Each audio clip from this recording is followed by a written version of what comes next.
Oh, hey, I apparently hit record. Hey, it is the Comic Conspiracy. I actually did not mean to hit record, but we'll go with it. The Comic Conspiracy episode 273 for the week. That's awesome. Of August 16th, 2016. My name is Ryan Higgins. I'm back from the dead. Who's here with me this week? Bryce? Oh, hey, maybe if I turn everyone's mics on, too. That's how prepared we are here. I take 1 week off, and I don't even know how to record a podcast anymore. Are we all up? All right, so are we trying this go again? Go for it. No, go for it. Rock. Oh, we're up. You're good. Bryce. Toby. And Charlie. Hello, everyone. Sorry about last week.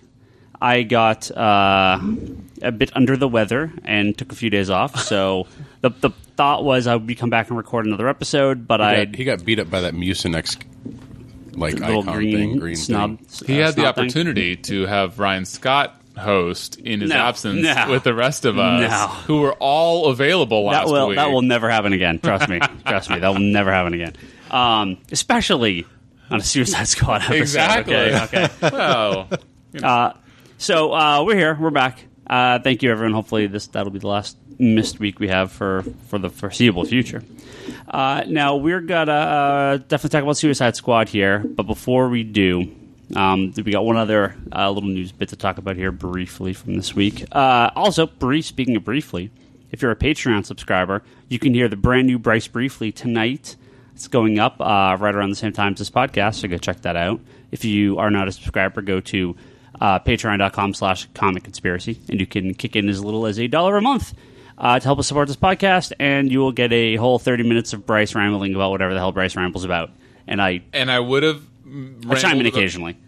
Pardon me? I chime in occasionally. He did chime in. Brock chimed in. Fortunately for everybody, I had the help because I was not prepared because Ryan Higgins didn't give me more than an hour's notice. Well, you haven't been here in like a month, so I figured it was time. I was ready 2 weeks ago, and then things happened, and then I was ready last week, Mr. Yeah. Sicky Pants. Sicky Pants, that's right. We also have a video that Toby shot post-Comic-Con with all our swag. That's up there for Patreon backers. That'll stay up forever, so go check that out. And other stuff is happening, I've been told. Other things will be coming to the Patreon page for all our backers. So because everybody loves the exclusive stuff for Patreon. We do. So keep an eye on that page because we're going to have more stuff going up there. Anyway, we've been doing this podcast for 5.5 years or so. Oh, my That God. long? Yeah. Wow. Yeah. Wow. And, there's very little thanks except for, a bunch of people yelling at me on the Facebook group about how fuck you, Ryan. about how the Grant Morrison X-Men run is not the best X-Men run of all time, which it clearly is. But every now and again, a story comes along, and a situation comes along where I can discuss this story with people that I'm really happy to discuss it with. And I just get to see everyone's faces when we talk about this story. I don't know. Especially like where one this is person going. at the end of the table next to Brock. Oh, that's you. Wait, I don't know. This past He's week, setting you up. we had our July 2016 sales charts from Diamond Comics. Okay. And I would like to discuss this, but as always, we're going to do, you guys get to go around the table and guess what our top, whoa, Bryce is pulling a Ace Ventura here. What's going on? He's trying to ask you a question. I was bending over for you. We get to discuss, you guys get to guess our top 10 comics of the month. But you know what, let's actually expand that. Let's do our top 20 comics of the month. We actually could do top 40, but I'll just stick with the top 20. I'm just going with all the double shipping. Because this it's just- podcast, we have other stuff to talk about in this podcast, but why don't we try to guess the top 20 comic books of July 2016? Man, oh man, it sounds appropriate that we would do the top 20 since we do the top 20 when Marvel is quote unquote winning. Anyway, so I'm going to go out on a limb and say all 20 are DC books. That is incorrect. There are Some Image books. there are two that are not from DC. Okay. Wow. Okay. So number 1, Batman. No. But Batman is in there. Batman number 2 is the number 3 spot at 177,000 Batman copies. number 2. Wait, for July? Yeah. Oh, because they're bi-weekly. Yeah. Yep. And actually, I do want to say that all the DC comics have had their numbers reduced by 10 to 20% because they are fully returnable. Not that I think they'll get too many returns, but they are they've all been adjusted down. So these numbers are all Justice League. should be roughly 20% higher. Yes. Justice League, number 1 at 209,000 copies, which should have a couple store-exclusive variant covers, so that bumped that number up probably 30,000 copies or so. Was the Rebirth issue the same month? Justice League Rebirth was number 2 at 177,000, which is about that difference in copies right there. Batman number 2 is the number 3 spot at 177,000, right even with Rebirth. Sorry. And Batman number 3 is the number 5 spot at 168,000. So that drop from 2 to 3 is only a couple thousand copies. Okay, so Batman number 1 was in June. yeah, in June. It was the number 1 book. Okay. Yeah. Got it. Okay. Yeah, with all the double shipping, it's all blur for me too. Yeah, which is why we just say titles and then see which issue number it is. Double shipping, that's a great thing for comics to do. Wonder Woman. Wonder Woman, actually did Wonder. Oh yes, Wonder Woman number 2 was a number 12 book at 103,000 copies. Number 3 did not make the top 20 though. Dropped just out of it. Okay, wait. So we have right now 1, 2, 3, and 5. 1, 2, 3, 5. Yep. Okay, so Detective Comics. Detective is the 936 is the number 16 book at 100,000 copies. Flash. Flash is on there, number 2, 103,000 copies, number 12. And number 19, actually, as well for number 3 at 97,000. Nice. Wait, so I'm sorry, which numbers were those? So we have, we're missing 4, 6, 7, 8, 9, and 10 to round up the top 10. Dark Knight? No Dark Knight, no. Okay. And number 6 has been pushed back to like October or something crazy. Oh, God. What about, is that whole fiasco with Dark Knight 3, is that over finally? That's what he just said. It's literally what he just said. Yep. Oh, but I thought he was talking about, is there no Dark Knight actual... No. Oh. No, it's Dark Knight 3. Yeah. Right, so- How about Titans? Titans, yep, number 1 at 102,000 copies, number 14. Was there only Justice League number 1 on the list? And Rebirth. Yeah, Rebirth. Okay, so the only ones that came out in July. Yep. Okay. We also had Superman. New Superman. Superman or New Superman? Superman, yes. Number 2 was 101,000 copies, number 15. And number 3 was 97,000 copies at number 18. Oh, my God. What was Suicide Squad? That's this month. That just came out. Yeah. Oh, okay. Good. Then we have Action. I don't think Action... I don't think Action got into the top. No, That's it's sad. under. Yeah. Did we say Aquaman already? Aquaman is not in the top 20. But... As it should. Green Arrow. All of the Rebirth titles are in the top 40. Okay, take it easy. Yeah. We get it. Nightwing? Nightwing, yes. Nightwing was kind of one of your missing ones. The Rebirth issue was number 6 at 127,000. With number 9... I'm sorry, number 1 was number 9 at 114,000. Nightwing was 6 and 9? Yeah. That's appropriate for Dick. Yeah. Well, you're missing... So you're missing... you mentioned Superman, so I'll give you New Superman number 1 at 117,000 copies. That was the number 8 book. But that book... Not being received very well, and that book is our lowest selling of all of the Rebirth titles as of number 2. Okay, well, you're missing number 4 and number 7 in the top 10. Okay, so Green Lantern, not DC. I'm sorry. Star Wars. Did you say Green Lantern is not DC? No, the number 4 and number 7 book. Civil War. Civil War. Yeah. Number 3 and number 4. Number 3 at 176,000. Number 4 at 126,000. Yeah, and that 4, and that's weird too because that issue number. Oh no, it was issue number 3. 3 was that the got one they bumped. the huge push by Marvel because that was when the person dies, and so good spoiler alert. I was ready to cry foul. Yeah, no, there was a big push for number 3. So 4. I'm just thinking it's been over a month now. Is it really that? Yeah. 4's kind of more. It's not, but I'm a little behind. Did we get number 20? No. So I was going down the list here. Somebody mentioned Green Lantern. So we had a Rebirth and the Core for Hal Jordan at 10 and 11 at 113 and 108,000. I think that's it. And Batgirl and the Birds of Prey Rebirth, number 17, 99,000. Batgirl number 1 is number 20 at 96,000. And that's everything. Ryan, I would just like to say that I'm very happy for you and for DC for being such successful sellers of comics without, and this is going to actually shock you because I have nothing snarky to say. DC was 18 of the top 20, 30 of the top 40. They had 14 books that were over 100,000 comics. That's incredible. Which is just absolutely unheard of. Incredible. How was it for the New 52?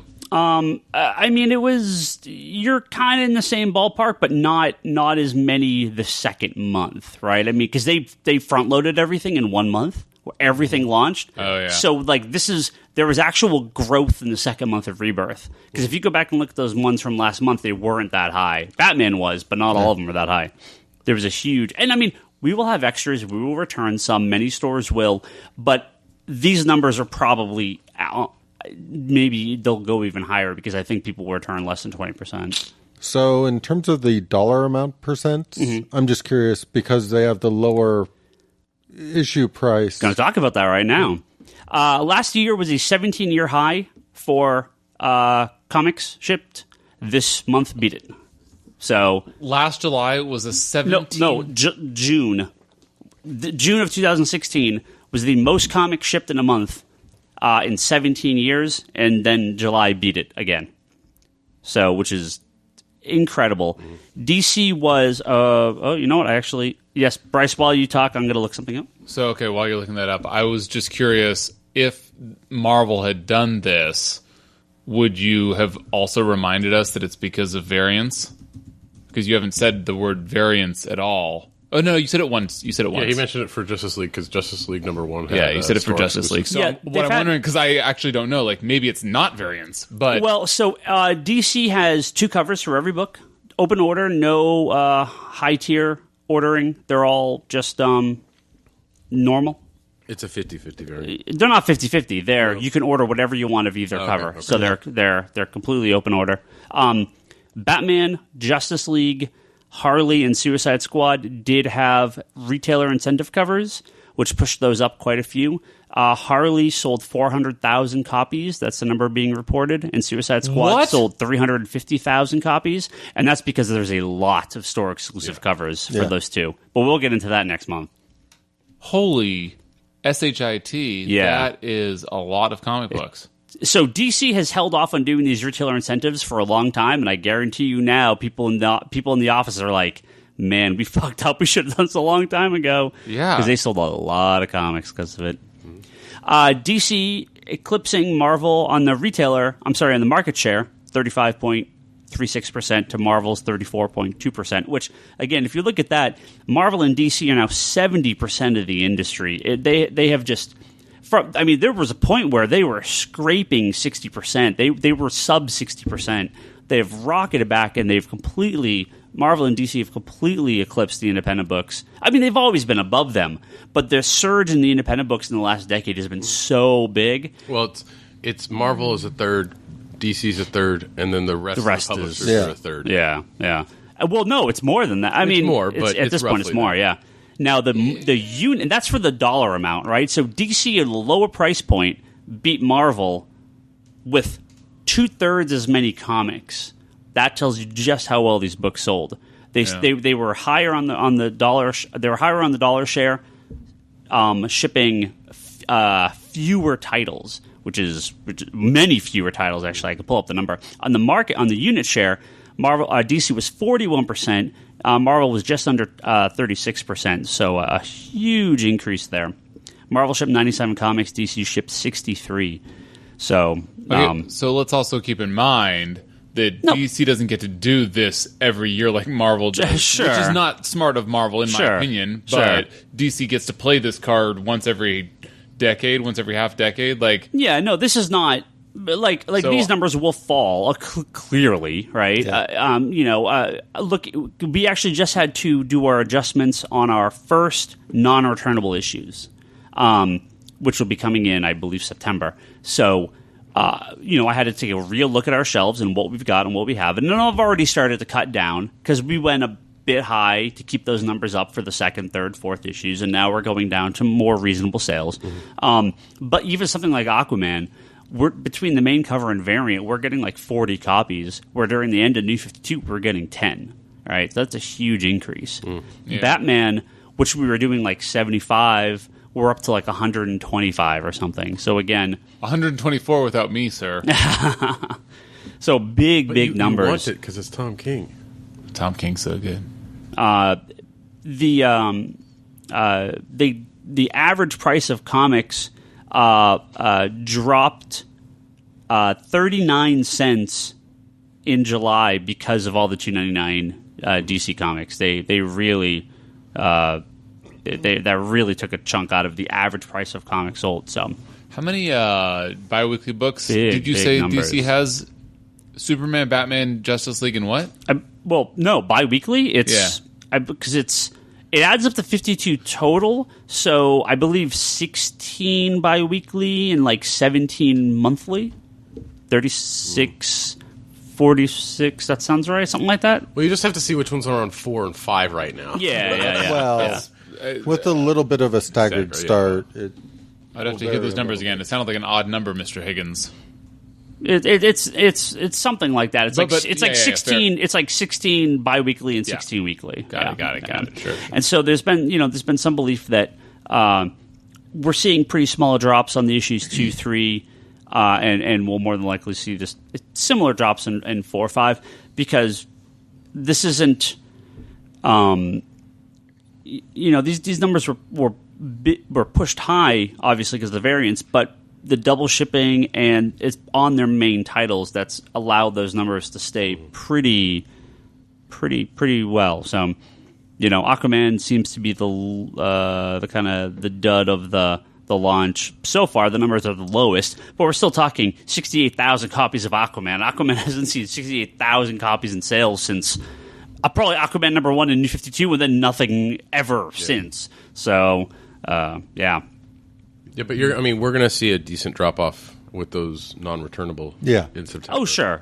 And like I said, you're going to see a drastic cut in what people are ordering. Even where I was getting like 100 copies of Aquaman, we're down to like 40 for like my actual number. And like I saw like the ones that are shipping this month, we had gone way up. Yep. Be like, okay, did we hit the ceiling? We hit demand. Okay, now take it down to what people are actually buying 3 months in. So. But it's still very good. Marvel, they've started their solicitation for the new titles coming up, and they're obviously very strong on incentive covers. So order 200% more of X to buy 6 other covers. And I'm looking at them, and we've lost a couple of our variant guys. The Civil War stuff has not been doing great for us. It started really good. The first month, super strong. The first month or two of crossovers, everything was selling 50 to 200% more than it was, and then it's just like I don't know if it's a Rebirth. People just shifted all their money over to Rebirth. I don't know what it is, but we've had most of our Marvel books fall below the pre-Civil War numbers, so it's usually the opposite. Usually it's but the main Civil War title's still doing about the same for you, or has that dropped too? That started to drop too. Yeah, 3 did well because people kind of were hyped on the 3 before 4 kind of crapped out, and so I've cut. We're about for Civil War 2, we're ordering a little bit more than what I was getting at the same time for Original Sin, which was Marvel's lowest selling event comic that they have published in modern day. And I liked Original Sin. Yeah, Original Sin was good. And that was a fun title. But they're not obviously they have no problems with these numbers that they've got here. But I'll be real curious to see what numbers for 5, 6, 7, and now the newly announced issue 8 for Civil War. They're extending it another issue, so there'll be an 8th issue of Civil War. Didn't they do the same thing with Secret Wars? Yeah, they split it and made it a separate issue. So that we can sell 100,000 more comic books. Yeah, right. Exactly. I'm pretty sure what we're looking at here, dude, is like a renaissance where DC never goes below Marvel again. No. I don't think so. I mean, these numbers will drop down. There's Green Arrow, Aquaman. They won't hold these numbers forever. But no, that's true. I was actually being sarcastic. Oh, okay. Yeah. The hope is that they can maintain these for a while. They will be publishing. Once you get the Young Animal stuff out and we're all the way through Rebirth, they'll be back up pretty equal to Marvel as far as output. Aquaman number 16 was never going to continue the sales of 1 and 2, but it's how much can they hold on to it? With Aquaman prior, using that as an example. But I think a lot of people have been coming in and enjoying what DC's been doing and enjoying the titles a lot more. So far, we've not lost many sales. We've had a lot of new subscribers pick them up. We do with New 52 as well. we'll see where they are in 52 issues. You know, I mean, Aquaman number 1. I mean, what if I can pull up Comicron's? While you're pulling up Comicron, I'll be your designated void filler. So, yeah, I will be curious when issues number 2 and 3 hit, where things come back. A lot of the 2s and 3s. Yeah, 2s and 3s have already hit. Yeah. Or 5s in the case of Batman, but you know what I'm saying. Sure. Once the fucking honeymoon is, honeymoon is over. Sure. Well, so Aquaman number 1 on New 52 sold 72,000 copies. That's for number 1, the month it came out. I mean, looking here, the month of New 52, there was only 6 books over 100,000 copies. What? So, yeah. Did they have like an adjusted for inflation thing, like movie? And not all of them are more like returnable. Movies do. No, this is units. This is not dollar. This is units. Well, they were all of them were $2.99, weren't they? Except So there should be like, I don't know how they would even do this, but there should be an adjusted for inflation because of variance. Like back then, did they have any variance? Mm-hmm. Yeah, they had for some titles. Not all of them, but some of them did. Compared even remotely to nowadays? No. So, Marvel did, you're but right, Bryce. not as many, but Bryce. Marvel did. Yeah. No, the variant covers are clearly a selling point for this. But we're within a couple months, Aquaman was down to, let's go a year out here, right? So let's go September of 2012. Aquaman was already down to it was a 0 month. That doesn't really count. Well, that's actually a bad example. Well, anyway, what I'm saying is that a year out, Aquaman was already way far down. We'll see what it's like with. I mean, also keep in mind at that point, Jeff Johns was still writing Aquaman. Yeah, which was a big boost. So. No, that's cool. I mean, a lot of these stories, I'm very, very excited that a bunch of the stories that I grew up with are now actual continuity, which it was not the case during the New 52. So I'm legitimately excited about that. Yep. I am excited. It's a good time for DC. And I'll be curious to see what the sales are like for August, September, and then where it kind of ends up at the end of the year. But the industry is still down a bit. Overall, it's about 6% down from last year. Although, wait. Year over year? You just said that June and July beat them by crazy percentages. January, February, March, and parts of April were crushed. It was they were bad, real bad. Because January 2016 versus January 2015, that was the launch of Star Wars, and Star Wars sold 1 million copies. That's a little tough to the amount of comics Star Wars sold in 2015 was pretty ridiculous. Got it. So the Star Wars effect. Yeah, it sold a big chunk. And they're still selling very well. It's just, they are trending downwards, as every comic does. So. Yeah. Next month. That's cool. Yeah, that's cool, man. Next month we'll get into this and see what's going on. All right, now we're going to talk about the thing we're here to actually really talk about 20 minutes in. Let's talk about some Suicide Squad. Oh, God. What? You should have led with this so that you could have ended with your glorious comeuppance. Well, Suicide Squad, third movie in the DC cinematic universe. As you know, we talked about this in the last episode we recorded with me and Toby, where we were a little distraught by the Rotten Tomatoes reviews, which I believe ended around 27%. I think it was like 37 when we recorded. So it ended right at Green Lantern's level for reviews. So obviously not that good. I did do really good opening weekend. I think it was 133 million. Yeah, beat out Guardians. Yeah. It's obviously Guardians is a comparison, right? So it did about 40 million more than Guardians. I think it's. Box Office Mojo was a good comparison to Guardians, and it's doing better than Guardians in the U.S. At the same time. Obviously, the thing that hurts Squad financially is international numbers. It's not going to have an opening in China due to content, so that's a huge portion off. Yeah, that's killed a few movies this summer. Yeah. So we're a week and we're You know what movie didn't kill? We can change in. We're just shy of 2 weeks in. It's 227 domestic, 243 foreign, so 471 worldwide. It'll hit 5, this weekend, and then we'll see where it goes after that. financially, I'm sure they wanted more, but they broke some records. They broke the Guardians record. They broke the Tuesday record. Yeah, it did really well. Yeah. For an August release, obviously, there's not a lot of competition in August. So Suicide Squad, despite the reviews, definitely did pretty well for itself. Obviously, if maybe this was a 98 on Rotten Tomatoes, we'd have a very different number in front of us. But talk about our personal opinions on this movie in just a minute. So we've had a lot of time to kind of think about this. Obviously, a little bit more than just that opening weekend hype. Someone got poisoned by Amanda Waller. Yeah. Anyone seen it more poisoned than... or did she stab his heart? He's still here, so I'm guessing poisoned. I'm still here. Anyone see it more than once, by the way? Because I ended up seeing it that weekend again. No, just saw it the once. Okay. Yeah, I'm waiting for the extended DVD cut that answers all the questions that I had about it. I watched it last night? No, the night before.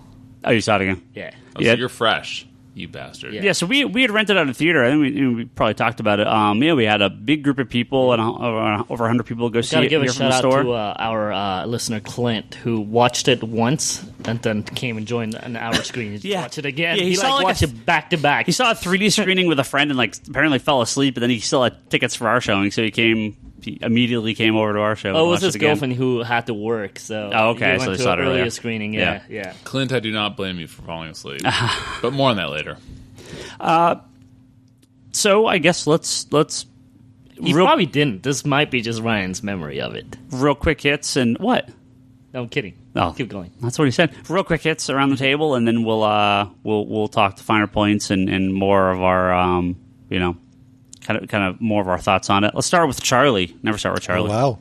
This is amazing. Charlie was already deep into a book. If he goes counterclockwise, he gets to me later than if he goes to Brock first. He's just going to start being like, and now let's go to Brock, and now let's go to Toby, and now I'm going to talk. No. So overall, I did enjoy watching the movie, but it does say volumes, the fact that I've only seen it once, considering your average comic book related movie I do end up seeing multiple times, especially with dragging friends to it and such. There were certain aspects of it that bothered me. Like, I was not a big fan of the Jared Leto Joker, and even though there's certain aspects to it, like, everybody was harping on the tattoos, but for me it was the teeth. I couldn't get over watching the teeth. Don't like the Joker gorilla? I liked the fact that they finally explained it in like an interview after the fact. Whoa, that's not fair. I haven't seen this interview. Yeah. Well, that's Wait, okay. they didn't do that in the movie? Can we talk about the movie? I don't know. Really? No, they never explain why he's got this metal teeth in the movie. Well, there's a reason for that other than just bad storytelling? Oh, was this thing like Batman punched his teeth out or something like after that? he killed Robin. Yeah, I remember. See, I don't know how real that is. What? That's such... You can't have... What was this, during an interview? The writer said that was the reason. The writer? You mean the director? You mean the fucking... I mean the writer of the script. Wasn't David Ayer credited as writer? I thought so too. Oh, Toby and Bryce think so. I'm just remembering one of us is more right. I'm just remembering that Jim Lee cover for Hush where Joker's like hanging upside down, like teeth knocked out. He's listed as the writer as well, but there's always other people. Yeah. Any event, though, and I may, whatever. Any event, the fact that there is an explanation, a logic behind it, I appreciate. Still doesn't make the look work for me. Okay. It just makes it a little more acceptable. So the only positive thing you've said so far is something that happened outside of the movie. Okay. So I really, really like the fact that they managed to not spoil who the villain was in all the trailers and all that. Like, I legitimately liked the way they used... We can spoil now. Yeah, I know. So it's the fact of the matter is I did not like... Okay. You will just find the most ways to say... No. Let me segment this out. I liked everything they did with Enchantress. I liked the way she moved. I liked the way they kind of dealt with her dance. Yes, I did. But you did I not. didn't like her brother at all. Yeah. And the main reason why I didn't like her brother at all, and Bryce may or may not be with me on this, but the way it kind of would reach out and corrupt what it was touching just made me go, that's the effect that should be in like a X-Men movie with the Phalanx, not with magical like every single time I'm like, that's pretty much the Phalanx effect. That is not a typical like magic. Yeah. Isn't that how the Borg works too? Is that Borg? Yeah, similar. You're welcome. Yeah. But I cringed every time he would do that, and I couldn't help it every single frickin' time. But overall, I liked the way it got set up. I loved the Harley Joker flashback stuff. Like, that for me was like the highlight of the whole movie was just those flashbacks, especially the brief glimpse of the classic Harley costume. Just, that had a huge smile on my face for that. Yeah. So there was a lot of stuff where I can go, I loved this part, had huge problems with these parts, and then I loved this part again. And that's kind of how I felt about the movie as a whole. It had certain parts of it that I really, really liked. And then a lot of other parts where I'm like, this is really bad. So Charlie, out of 10 dances by Enchantress, what would you rank this movie? So before Charlie answers that, I just want the listeners to know that Bryce has been staring down Charlie the entire time. His popped collars? Yeah, and there's one popped collar. I have a feeling we might get Angry Charlie this podcast. It's slowly boiling up. I'm not sure. He's still smiling right now. He's being calm, Charlie. But right now I'm trying to decide what score I want to give this. Why Angry Charlie? Right now, I think it's coming. My gut tells me keep challenging 6. him. Oh my fucking It's a 6. Okay. I could 6 out of 10? Yeah, I could watch it again. Which is a C. I'm not in a rush. So that we're at a gut check moment, just so that we understand what a 6 out of 10 by Charlie means, since Charlie loves everything 10 out of 10.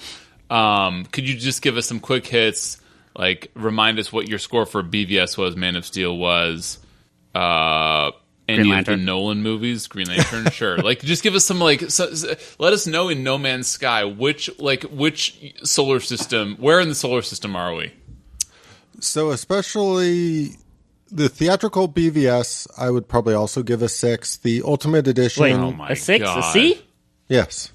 I've decided this after watching the Ultimate Edition I actually thought it was higher. And everything else. The Ultimate Edition is very good. Yeah. Wait. I thought you rated BVS high originally. I may have, but that was right after watching it. After, the reality have neither of you seen the Ultimate Edition yet? Yeah. Nope. Dude, I have. It's like a whole new movie. I haven't seen the good animated DC movies. Why would I watch this 3-hour... Charlie, you're with me, right? I mean, it's much better. Go to the guy that significantly agrees with better. everything. Now, mind you, that being said, it doesn't turn it into a 10 for me.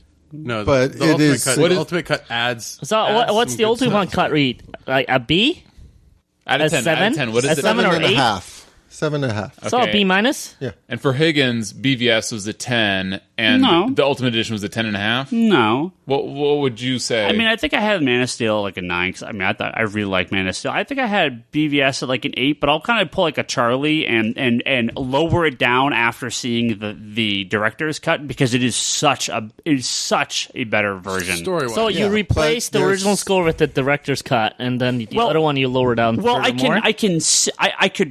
knew what was happening when I watched BVS. When I walked up the first time, I had a lot of questions, had some problems. Yeah. When I went back the second time, I had figured a lot of it out in my head. Uh-huh. The director's cut answers those, confirms that, and then adds even more to it. Then why didn't they just release that cut? I have because they were afraid of releasing a 3-hour movie, apparently. Yeah. I have no idea. The Hobbit obviously didn't care. It's miles better. It is much better.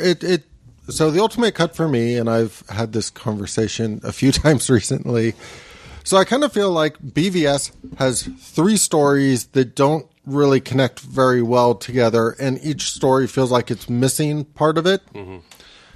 The Ultimate Edition fills in a lot on one of those stories, a little bit on another, and doesn't really help the other. So it is loads better in terms of strengthening one of the stories a lot, one of the stories a little, and I kind of just wish they would cut out other chunks of it, just because it would be a much stronger movie. It's one of those rare examples where, like, literally I'm just like, if you just remove a half hour, like these parts of the movie, you have a better movie. And Charles, half an hour we can cut out. That's doable. Adding in is a little harder. Yeah. Toby. Yes? Let's move on. We're going backwards? Yeah, we'll go this way. What's your take on this movie? You did see it a second time. Did it get any better? And I have to be honest, the second time I did enjoy it more. Like BVS, the second time I enjoyed it more as well. But in a world where Nolan Batmans are A's and A pluses, this is a solid C. And the reason why is it just fell apart towards the end for me. I actually, watching this movie, it didn't piss me off. Like, I remember watching BVS, and I'm like looking around going, am I the only one that's angry right now? But I don't think you were alone. Well, but I was, I loved Man of Steel, so I was extra angry. But watching this movie, I actually had a solid time up till a certain point in this movie. It's a little like Fantastic Four for me. I know it's kind of a weird parallel. Which Fantastic Four? The new one.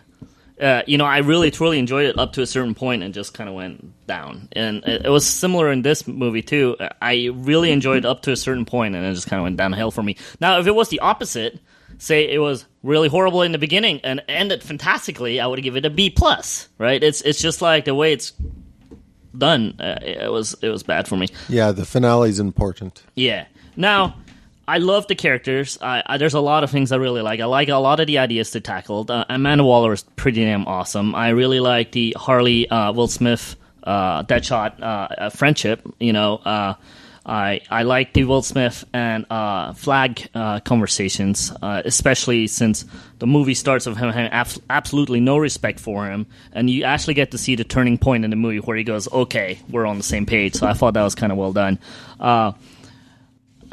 Everything else I thought was the ideas were there. It was just to me where it fell apart was in the movie when this thing in the subway happens, when the brother comes alive and things happen. They go activate the Task Force X, and they cut to them like getting all these people together. Then it cuts back to Flag going in with Enchantress and then failing at the mission, and that goes back to them getting all the people together for this missions. So somehow in there they went back and forth from a time that it didn't match up. So that was actually them getting the Suicide Squad together is actually later in the timeline than Flag going in to do this mission with just the Enchantress. So when the government goes, let's gather up the Suicide Squad, it was actually just the Enchantress and Flag. It wasn't the whole team.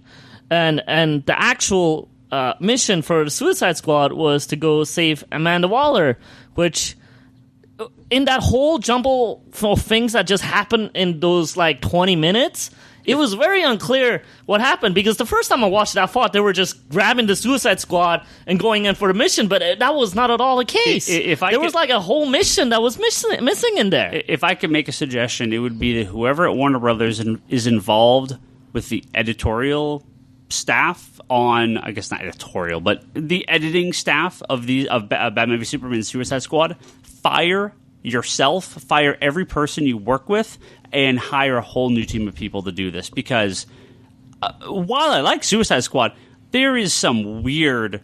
There's some really bad stuff going on in there. There's a couple really bad edits in the movie that makes it a little confusing. Things that don't add up at all. Yeah, and Batman v Superman, especially after watching... Whoa. Can you finish? He can. I am... I'll let him. It's fine. I'm just bracing into him right now? Yeah. No, I really think that there is a problem. I don't think it's the stories, really the director. I think there's a problem with the editors of these movies. It feels really weird how this has now happened twice in a row, where the editing has made some really strange choices. It could be also because they had a different movie, and then the upper brasses wanted a different movie. Oh yeah, we'll talk about that. Like, should do this and cut this shit out, and then this works. And there's so much going on, people won't remember, but some people do. So I'm like, what in the F happened there? So I didn't enjoy that. Also for me, the Suicide Squad should be fighting not world-ending Ghostbusters kind of missions.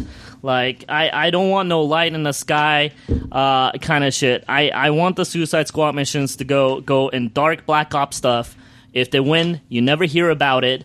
I wanted like life critical stuff. It's just if they win, the granny's still walking her, grandchild through the park. Nobody knows. But if they fail, guess who's at fault? Deadshot and Harley fucked it all up. It's their fault. They're bad guys, right? So I thought that was. You want to send them to the Nakatomi building? Well, no. This is like the whole heart of what I understand the book to be, or the brand to be. So I thought that wasn't done well, especially. If they're going in to save Amanda Waller, and you got all this giant big thing happen, and the whole point was to build this team to go. I know I'm sounding kind of hypocritical now because they built this team to go, handle these bigger things. Yet they go save Amanda Waller, and the little soldier dudes are finding the light, right? So the end just didn't work for me. They didn't need to do a Ghostbuster ending, and it could have been done very, like, kind of more street level, very Nolan-ish. It didn't need any of that stuff. I don't understand why all superhero needs, like, a world-ending movie, ending problem. Just a little clarification. I agree with you. Yeah, and I'm sorry I'm jumbling some of my words. No, you're fine. No, I actually totally agree with you, but a little clarification. We had this on the Geek Box last night. I had to talk to Ryan about this at length because I feel like some people, again, the fault of the movie. Yes. It's not... I think people misinterpret exactly what was going on in this because Waller builds the team for her little secret missions, right? Yes. The military is then for a full day sieging Midway City against the Enchantress and her brother. Yes, but they don't show any of this. They do. It's just very quick, right? So the squad was never sent in to fight Enchantress. The squad was sent in solely to rescue Amanda Waller. Isn't the point of the squad to fight those kind of problems, but no, not that anybody knows about it? Yes. but not world-ending problems. Not like terrorist groups, but not... Yes. You are 100%. They are not... They are built to do Black Ops stuff. They are not built... They are not built to fight gods and demons, right? Yes. They might occasionally. Yeah. So... in this movie, they go in to rescue Waller. The only reason they go and fight Enchantress is because Flag's like, well, the military's done. My guys have all been... my entire team has been captured. We're the only people left. Well, but technically, they were still following what the original thing was because they went and rescued Amanda Waller. Okay, so... but then they had to rescue her again. The way I interpreted this is Amanda Waller... Amanda Waller, yes, brought in the Suicide Squad essentially just to rescue her, put her on a chopper, and then she was going to let them all die. Right. With the whole... well, I don't think she was going to let them die, but they were... the whole looking at him like, I'll send another chopper for you, and then fly away. Yeah, she was just going to let him die. Yeah? Yeah. Maybe, and the fact that things went so south from there basically made it so they went from, okay, we're going to die to, yeah, I guess we will go take care of this problem because what else are we going to do? Right.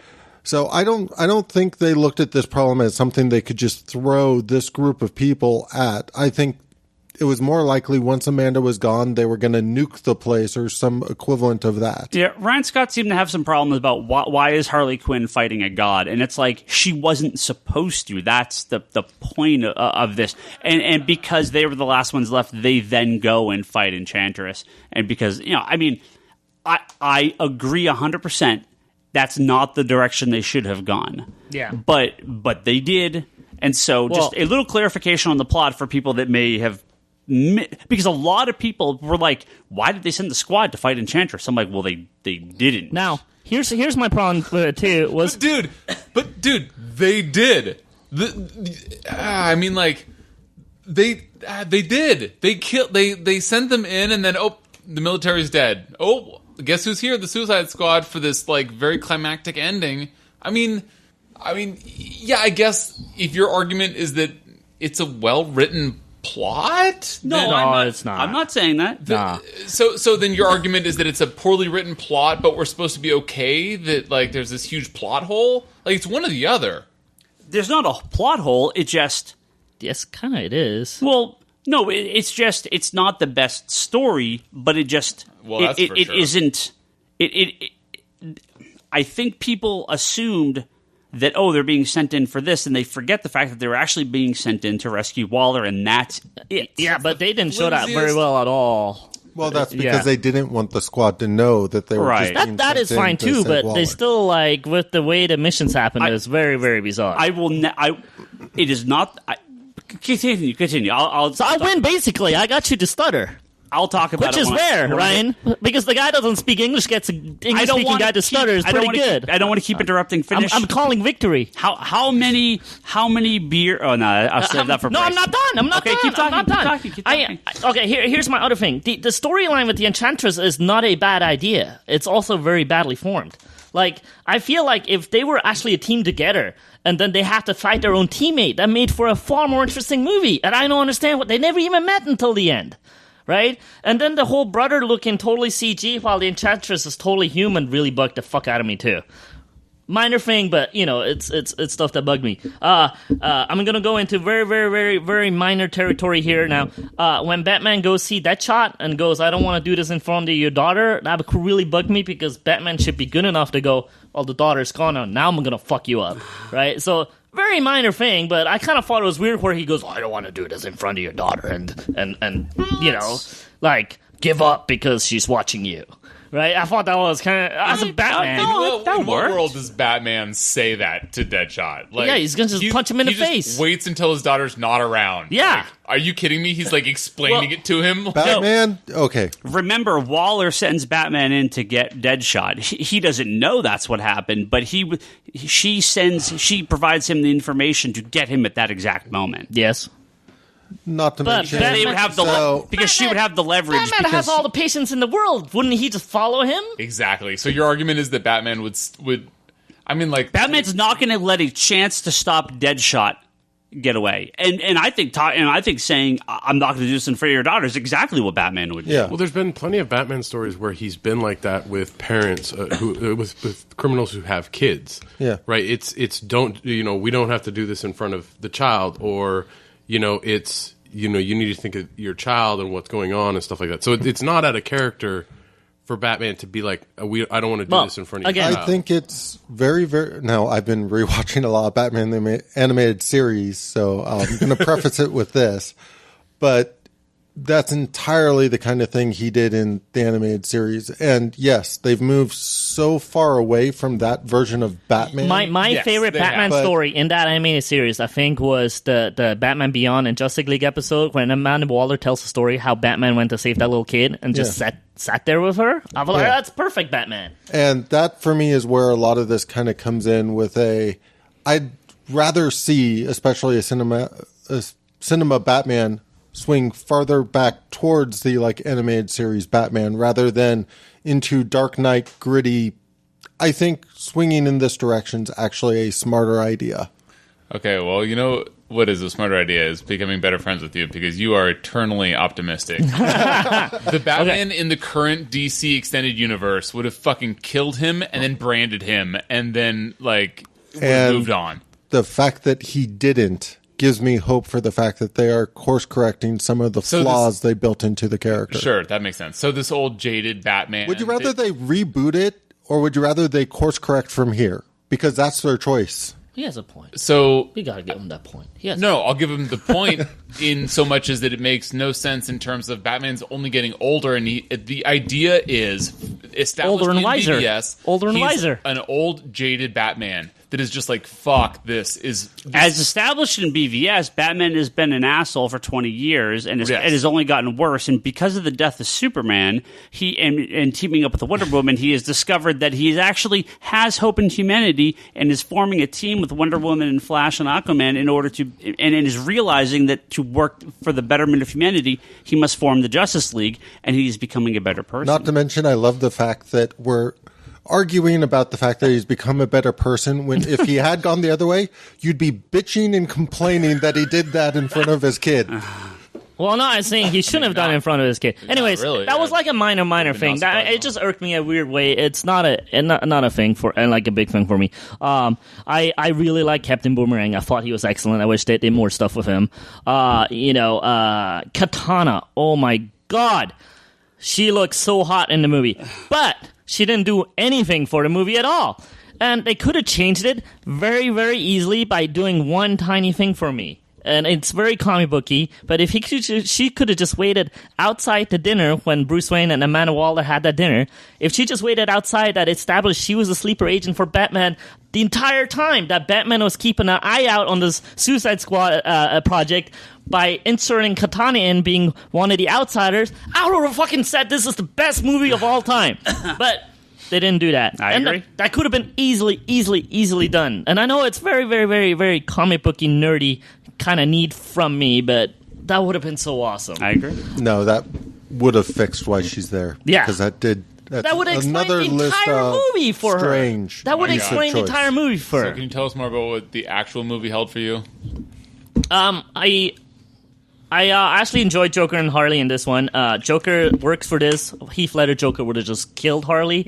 Yeah. So they couldn't have gone with that version at all. So this version works. It's kind of an old kind of 50s, 60s gangster take on it. A little modernized. I kind of like it more.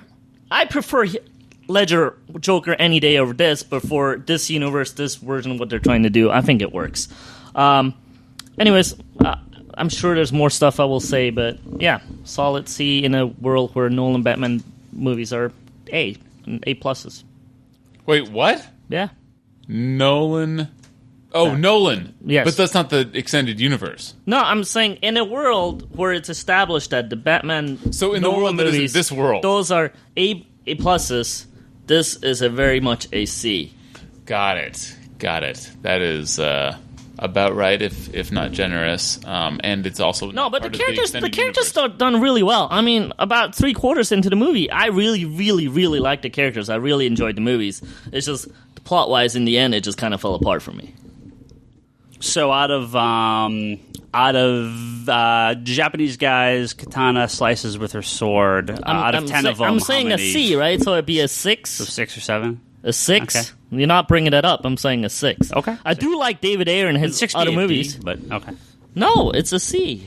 But I really like the filmmakers, and I like everybody that's involved. It depends on the curve of the class. Yeah.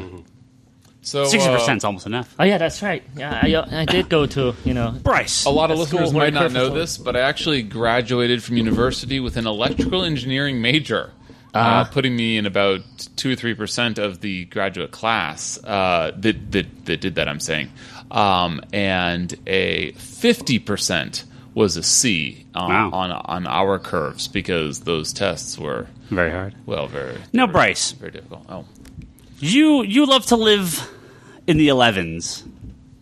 Let's have an 8. Let's have an 8, Bryce, for this conversation. Let's take it down a notch. Let's take it down a level. Mr. Higgins? This movie should not and does not deserve the hate that you would give Batman v Superman. So let's have a rational conversation.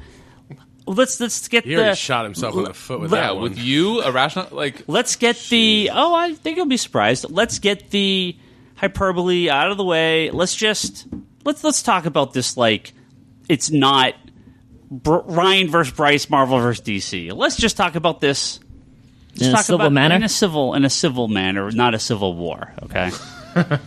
It sells so much less. Civil manner number 2.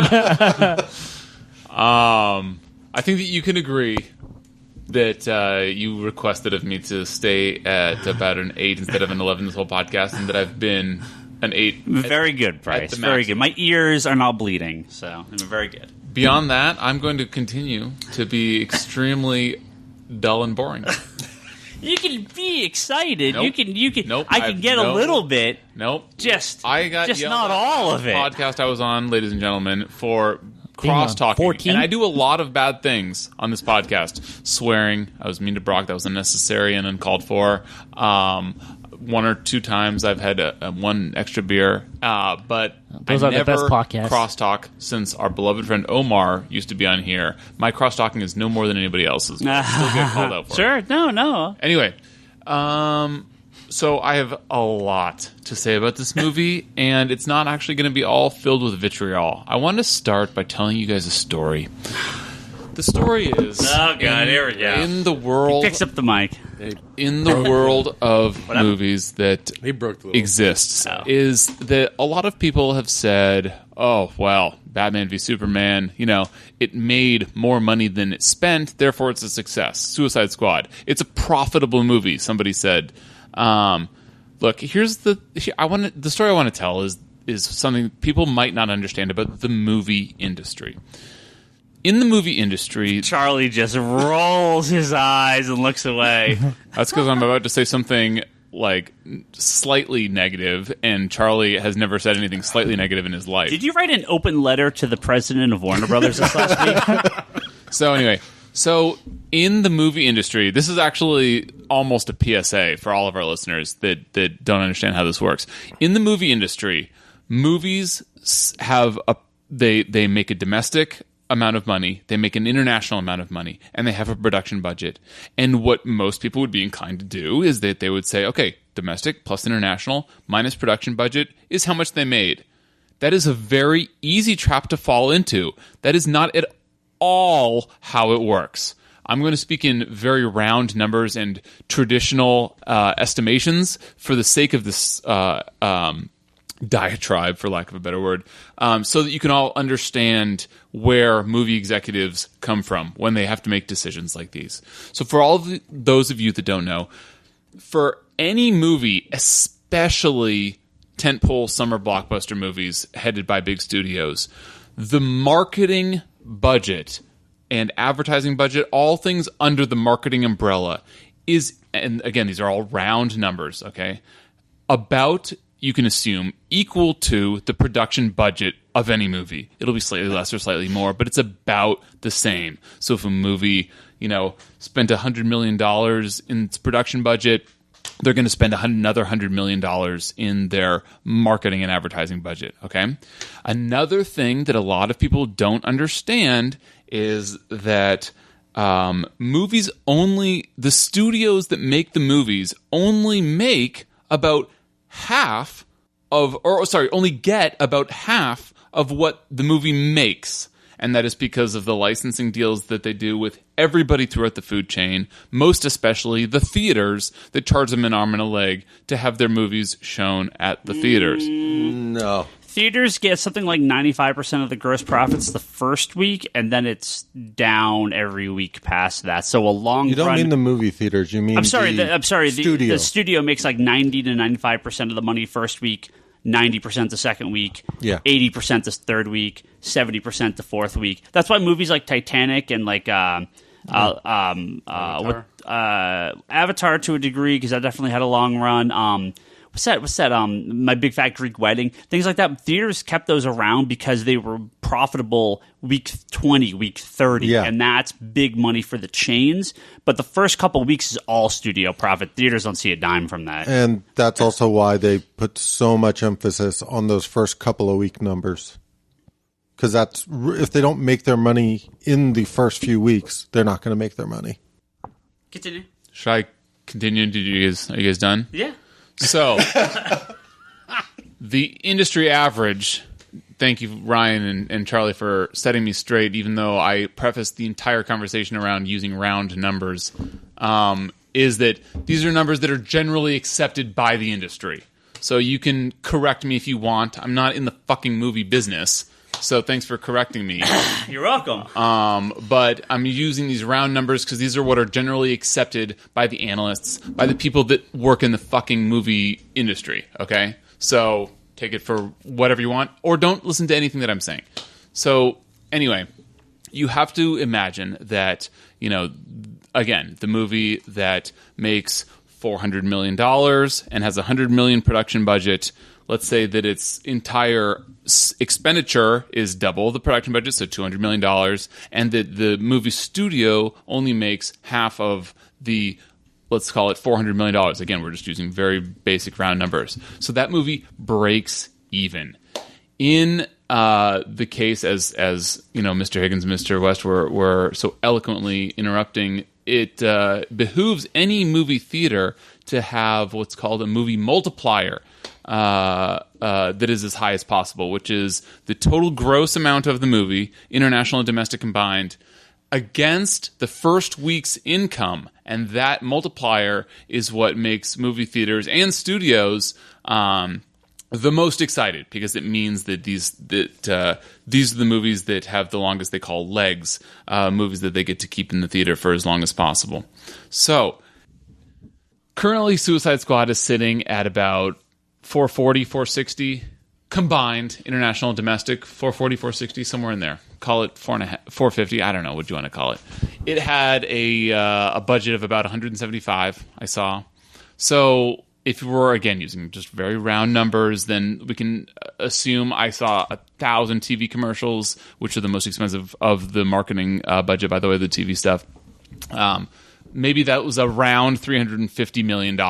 Okay, maybe it was around $350 million, their combined expenditure. If they're right now at 450 and it's almost 2 weeks in, it's over 10 days in, this movie will not get to 600 million. I mean, unless it has some sort of renaissance. I don't know how it will. It will not get to 600 million. So let's call it, I don't know, what do you want to call it? 550. So it's going to get, and again, this is just using round numbers. I don't know how many times you guys want me to say this, but let's say that the studio gets back out of that 550, let's call it 600. Let's say that it gets to 600. Then the studio is going to get $300 million from this. Now, using, again, these very basic numbers, if they in fact spent $350 million on this project, if we're doing the math together, then they just lost $50 million. And that's, I think, being relatively generous to these numbers on Warner Brothers' side. The point of this is that Batman vs. Superman had an even worse multiplier. And if you're losing $50 million on Suicide Squad, these movie studios have the capacity to push out, I mean, what? 1, 2, I don't even think 3 blockbusters per summer/year, because really the blockbusters come out during the year. I don't know what the actual number is, but the point is that these people are in the business of maximizing their profits, right? They can't afford to lose $50 million. Why would you lose $50 million when you can make so much more money on any other blockbuster that you could put out? So when Man of Steel had a very poor multiplier, and they're like, you know what?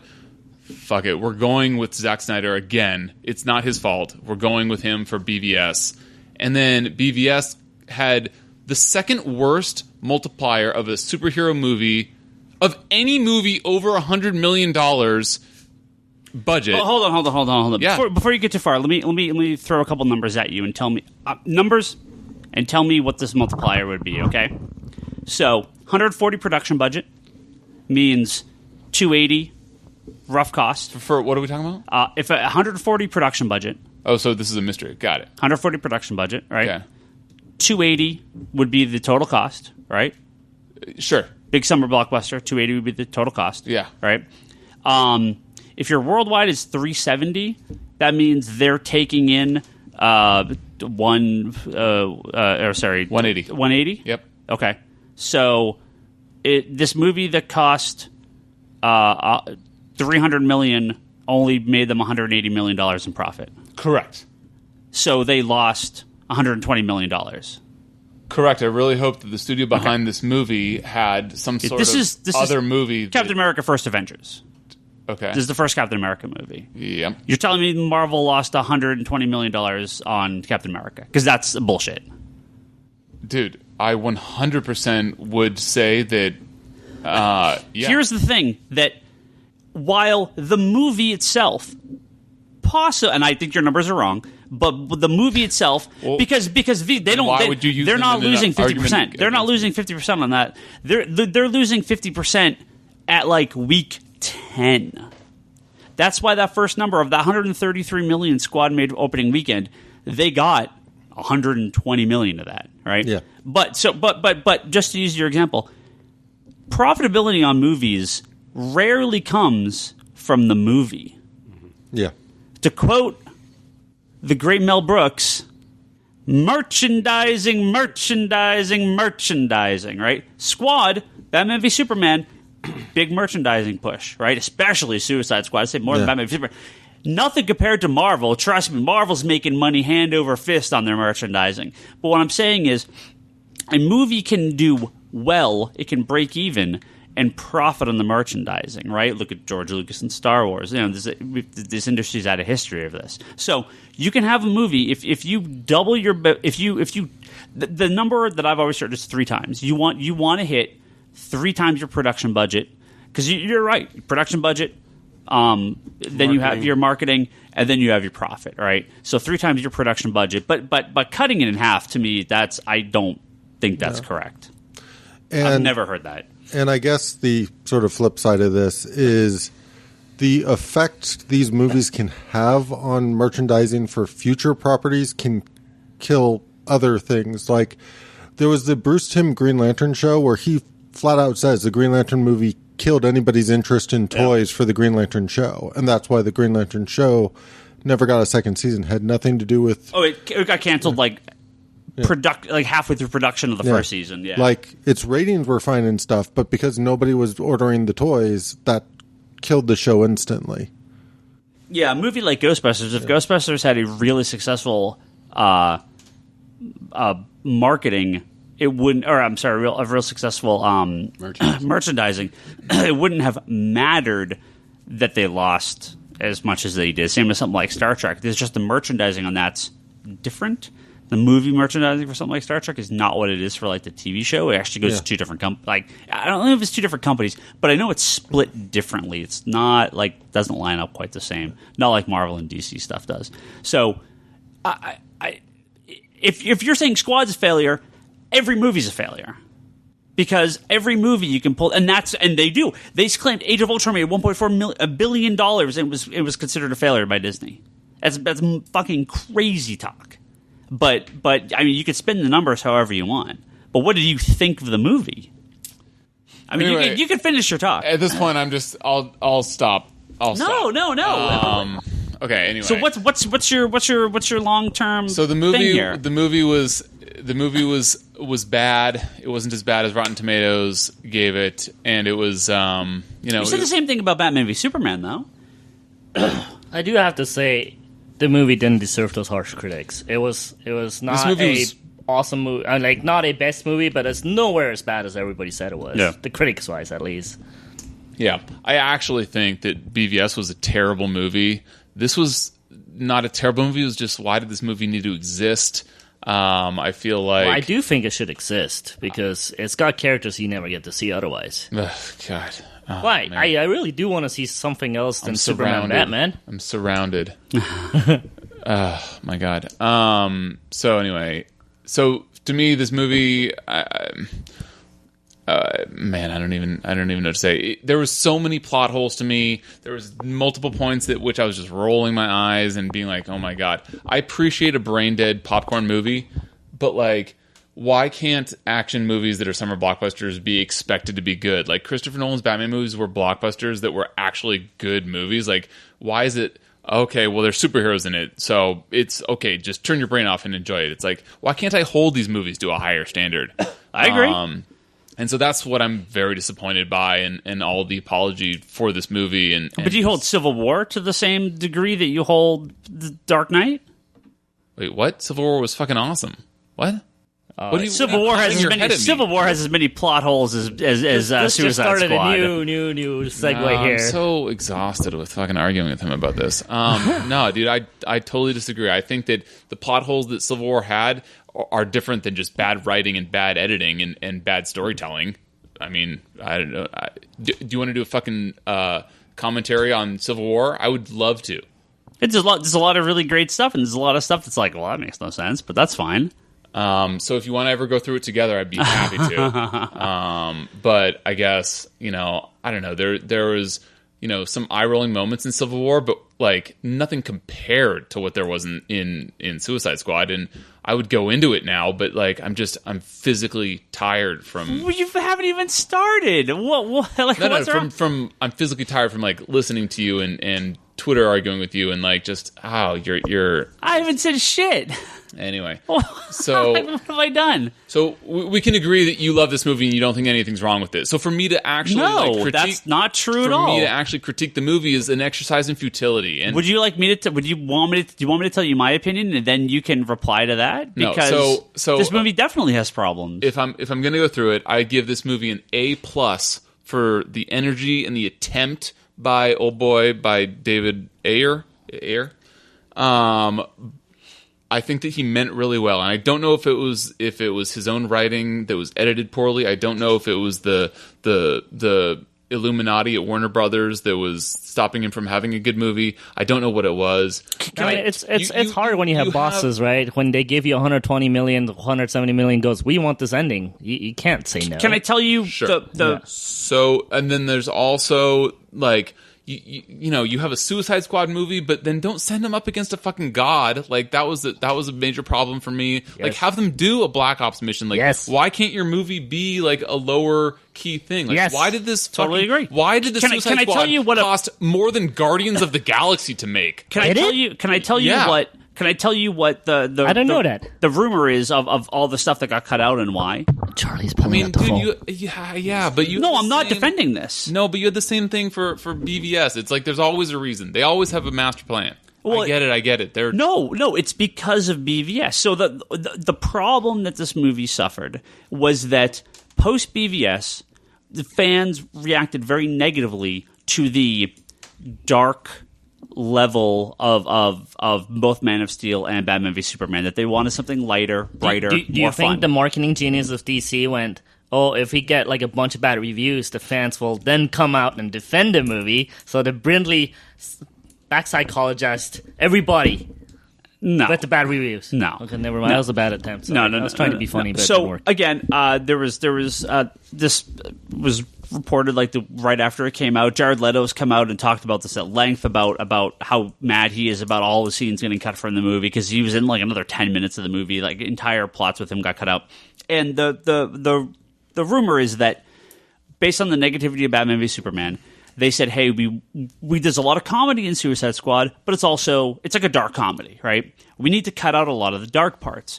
So they cut out a lot of the backstory. They cut out a lot of the stuff with Joker and Harley because they thought it was too negative. They wanted something that was a lot more lighter. So they cut out stuff about Captain Boomerang. His history was that he's a racist, and they go more into that. Which I kind of wish that stayed in there, which made the whole him crushing on Kitana way funnier. Exactly. That was it was almost a joke that he was crushing on Katana because he's a racist. Dark humor I actually kind of liked a lot. Exactly, me too. Slipknot, his entire backstory was cut out of the movie because he was a rapist. So when he comes out of the Jeep and that lady mouths off at him and he punches her in the face, that's in response to her knowing that he's a rapist. And he's the first one to get killed because like they hate him most of all. But instead they're like, this might be too dark, so we're going to cut all this out. So because of Batman v Superman, seemingly there wasn't comedy added in. Like all these reports were, we filmed more comedy. Like, no, they just filmed more big scenes. They got more budget because people responded so well to the trailer. They pushed the music a little heavier. But then they cut. It was well done. The music was well done. There's a lot of music. Yeah, that was pretty well good. Done. Yeah, some people really don't like it, but I liked it. Well, they can go home. But what they cut was these darker moments and these more. And the stuff with Harley and Joker. A lot of it was just Joker being an asshole to Harley Quinn. Well, not only that. Wasn't he supposed to come back after a plane crash or the chopper crash, and that's when he has a half-melted face? Yeah, it was all cut out of the trailer. He's actually coming back to kill Harley because Harley chose to squad over Joker. Right. And again, that's...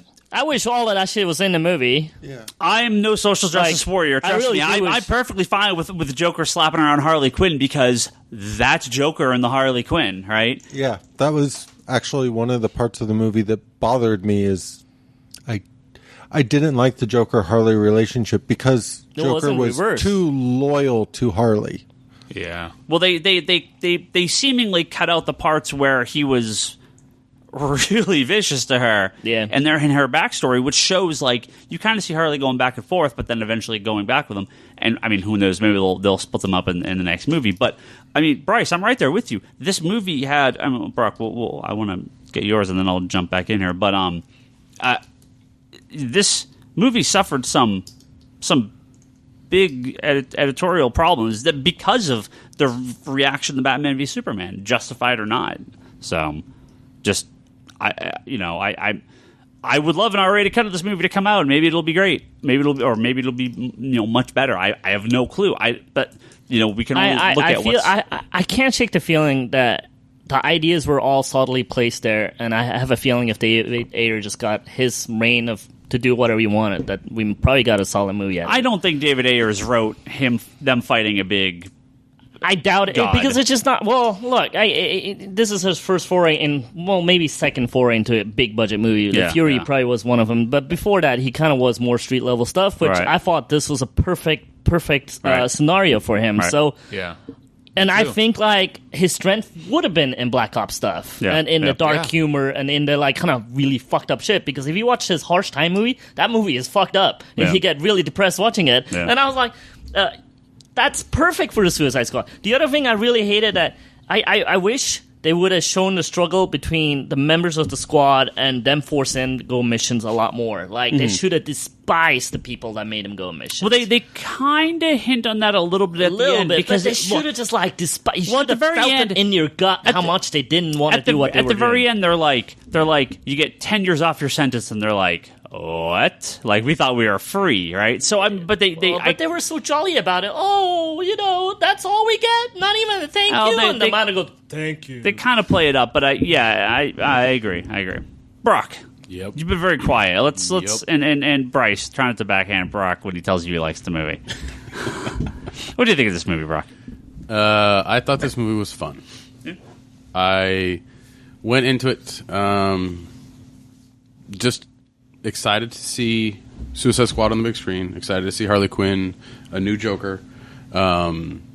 Just excited to see characters in the DC universe that haven't been seen, or we've seen in different media, or we've seen on TV, and see how they portray in the new, movie universe. The movie is horribly, horribly done, plot-wise, editing-wise. It has... Well, it was actually excellent up to a certain point. Well, it just fell apart. So it's not the movie itself. Yeah. It's you have to... I mean, if you watch it to a certain point, you can stop and they're like, it's a brilliant fucking movie. It feels... it feels like a reactionary film. It feels like... Again, we're missing some... Reactionary edit, I guess. Reactionary edit. In the sense that, the same way we kind of got... BVS had a reactionary feel to it in certain points. And I think that is a huge, huge problem that Warner Brothers just needs to knock the fuck off. It's make the movies that people want to see. Show the movies. It shouldn't be that. It should be whatever the filmmaker wants to make. Oh, yeah.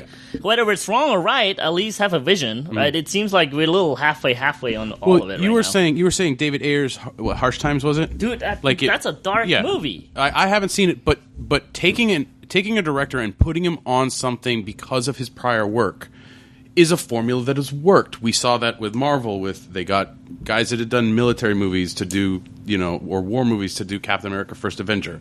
We got the espionage guys to do, Cap, Winter Soldier, and so on.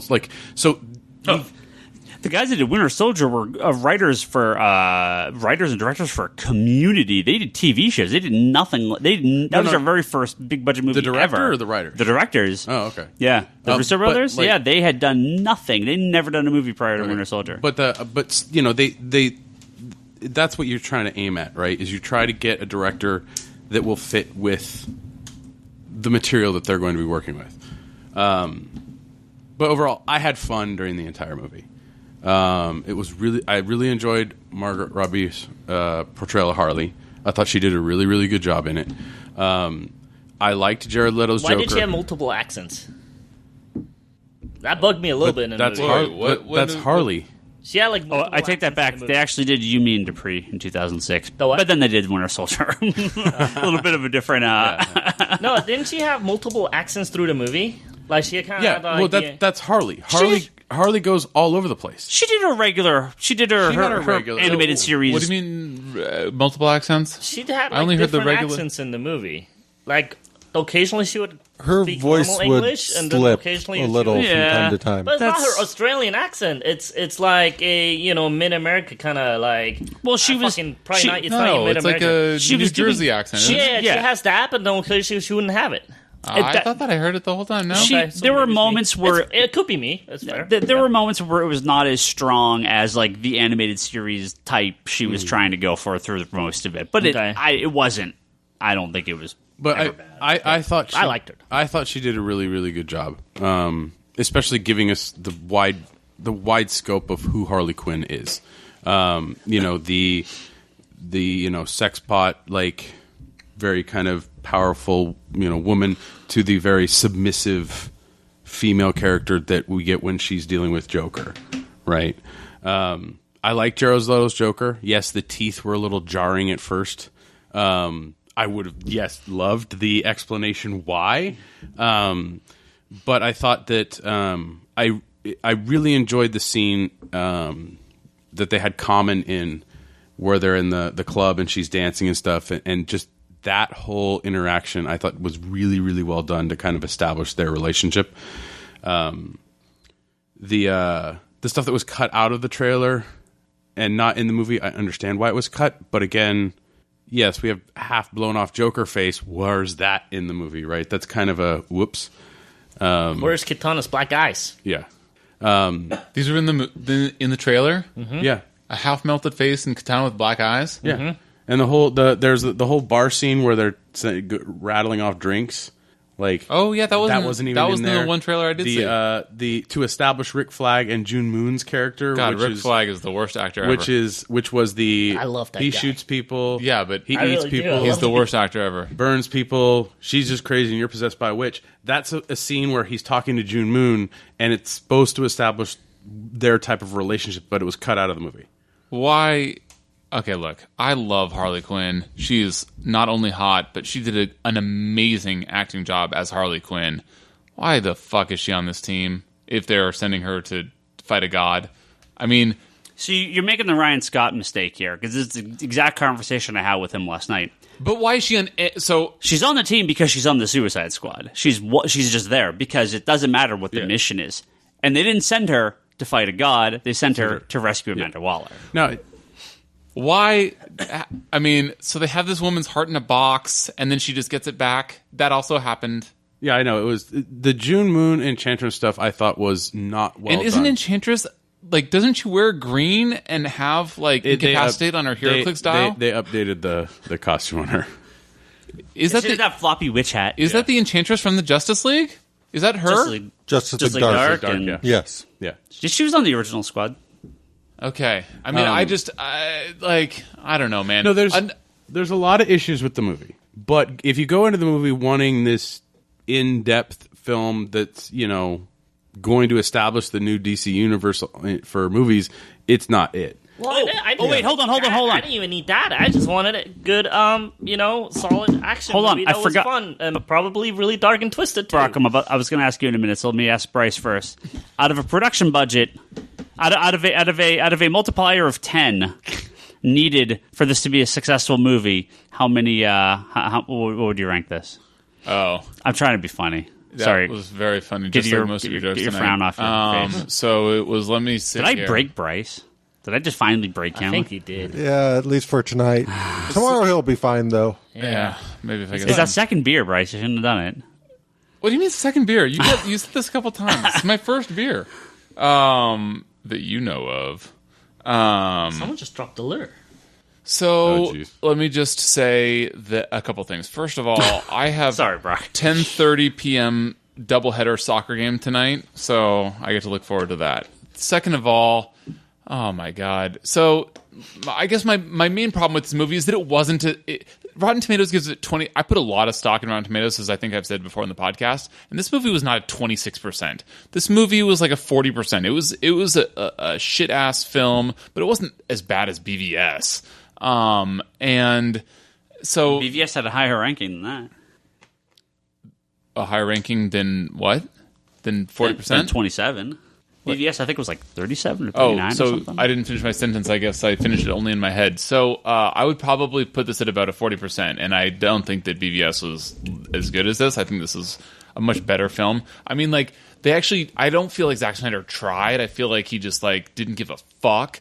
And I got the sense that David Ayer gave a fuck. He was just... I think he definitely did. I don't know if it was the editing. I don't know if it was his own writing that got in his way. I don't know, like I said before, if it was the Illuminati. There's just so much shit that doesn't make sense. I actually didn't like Joker. I think that Jared Leto is an incredibly talented actor, and he like threw himself into this role almost to the point of like too much, from like making sure, I don't know if it was his doing or not, but like somebody was making sure that everybody knew how invested in this role he was in terms of posting the shit that he was doing on social media.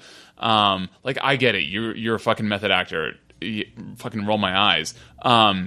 He's an incredibly talented actor. I just don't know if he was like trying so hard to differentiate himself from Heath Ledger. Because he was not comparable to Heath Ledger at all. They were so different. But he's, in terms of Jack Nicholson, Heath Ledger, and him, he's my third favorite Joker. Like, you know, he's a very good actor. I just didn't like this Joker at all, and that's, again, just personal preference. I fucking loved Harley Quinn, but have no idea what she was doing on this, like, team of, like, actual badasses. Like, I mean, it's such a catch-22 of comic book movies. Like, if any movie that she's in, if there's going to be a firefight, she's like so sexy. She's got her little like crop top and short shorts. Like, she looks so good. Like, why would she ever be in a firefight in any movie ever? And her weapon is a baseball bat. Like, she was literally going into this fight with a bunch of guys like in Kevlar and automatic rifles. Like, that also didn't make sense to me. And so, and another thing, this was possibly one of my top 3 problems with the movie. Fucking faces? Flash being in this movie at all. Like, I understand Superman's dead, and you probably have a great response to this, but he fucking catches Captain Boomerang. He's stopping bank robberies in Australia when there's a man with a fucking boomerang robbing a bank. But this crazy ass witch is causing chaos in one of the major like cities that Flash, and the continent that Flash fucking lives in, and he can't be bothered to help. The bank robbery was in America. Yeah, they said he was done. He robbed all the ones in Australia, and he started in America. Did that really happen? Yeah. Okay, so And that scene with Flash, directed by Zack Snyder. That 5-second scene? Yeah. Yes. Yeah, the All scene right. with Flash. Good job, Zack Snyder. That's the best 5-second scene you've ever done. He basically filmed that scene while doing Justice League and then sent it over so it could be added to the movie. Well, thank God. Thanks, guys, for correcting me. That makes the whole movie better. So, anyway, back in reality. So, like, Flash is existing in this universe. So 4 out of 10. So 4 out of 10 is what you're saying. So I would say 4 out of 10. Okay. Brock, finish up. Yeah, I mean, I've told people flat out, it's fun. That's it. Go in expecting just good time, just watching, cool stuff happens, but story-wise, shut your brain off completely, because, yeah, I mean, is it the Suicide Squad? Up until a certain point. You know, when they start going up against the God stuff, yeah, it's a little ridiculous. You know, but I think Toby and you guys have said it, that it would have been better if they were going after lower threats, like some merc guy who has an A-bomb, or they're actually rescuing a scientist, and the scientist, they get the briefcase from the scientist, and he still dies. Oh wait, that's Suicide Squad Rebirth. That brings me to a point. When Joker breaks into the thing, where did he break into? Like, there's a part where Joker, like, if You're talking the about present, and blows up, and they go inside, and then they shoot a bunch of shit up. That's not Belle Reve. It's Arkham. But what's he doing there? He's breaking out. Oh, No, he's not breaking out. Yeah. He's breaking in. No, He was breaking out of the Arkham. jailbreak, like... No, he's not breaking out. He's going Are you talking about the inside. one... Okay, are you mean the talking about at flashback the where end he of the turns movie, Harley, or are you talking about the one at the beginning? He's talking about the end of the movie. No, the prison break. in the middle of the movie. In the middle of the movie. The flashback to when flashback. he made Harley. Yeah, Yeah. he he breaks out of It's gotta be Arkham, but Arkham. in the process, was- he's he captured. was Not in Belle Arkham. Reeve. No, She's his- not a superhero at that point, or No, supervillain. he tells her- No. So He there's tells a her- club scene where he goes after the. That's a flashback. No, that's not a flashback. Yes, it is. Yes, No, it is. the one where he's in the club talking to the bad guy from Common. Belle Reeve. No, not Common. The white dude. Belle Reeve, right, right. No, I understand. Yeah, Yes. and then Yep. after that scene, Yep. he breaks into a building. No. And shoots a whole bunch of Yes. shit up. with No, he fucking- did. He Yeah, broke no, into he the did. place with the fucking nanobombs. Hannah The Bear nanobombs. and Sorry. fucking Batman. Sorry. I fucking know what I'm talking about. Sorry. Yes, that was the guy that created the bombs in the neck. He got him to deactivate the bomb in Harley's neck. That's when he's on the That's when he's on the Yeah, helicopter. I caught that, but did they actually? Ah. There it is. There you go. Sorry, because he breaks into three. Yeah, I mean, and then he shows that picture of the daughter or the wife or whatever it was. Yeah, right? he breaks out of Arkham, breaks into that facility, and then breaks into Belle Reeve. No, because he breaks No, out of he Arkham. was already out of Arkham. Yeah, this is the flashback. The Arkham one is a flashback where he turns Harley. Right, where he turns But Harley. Yeah. But he never really Joker breaks out half the time, and half the time he just takes the place over and does Okay, whatever that the fuck scene he makes wants. a little more sense now, Yeah. but I was very like, what the fuck is happening here? Because they just kind of went away with it. Dude, that was an. I'm sorry, you weren't done. So I mean, If Harley Quinn is bending over 10 different times to pick up a purse, Brock, that's what's a your 10 going out to of 10 Okay, every okay, time. there you go. That's what I wanted. There's a fucking 11 out of Yeah, I 10. must have been getting old because I thought there was just a little too much Charlie cheesecake in this movie. I must be getting Really? old. I must be getting old because I was like telling Ryan, I'm like, this is not me at all because I would love this shit, but why am I actually kind of bothered by it? I was like, Out just of- one too many, like maybe just 2 shots too many. I just like, Out of 10 pink unicorns, how many... Oh, I get the pink unicorn. hell yeah, Can you give me a hammer or something? no, the pink unicorn is awesome. Oh God. Because anything with that Harley reference is to going to be a something? 10 out of 10, so... Oh, true. That's true. Yeah, that's true. I mean, I would give it probably 6.5, 7 maybe. Okay.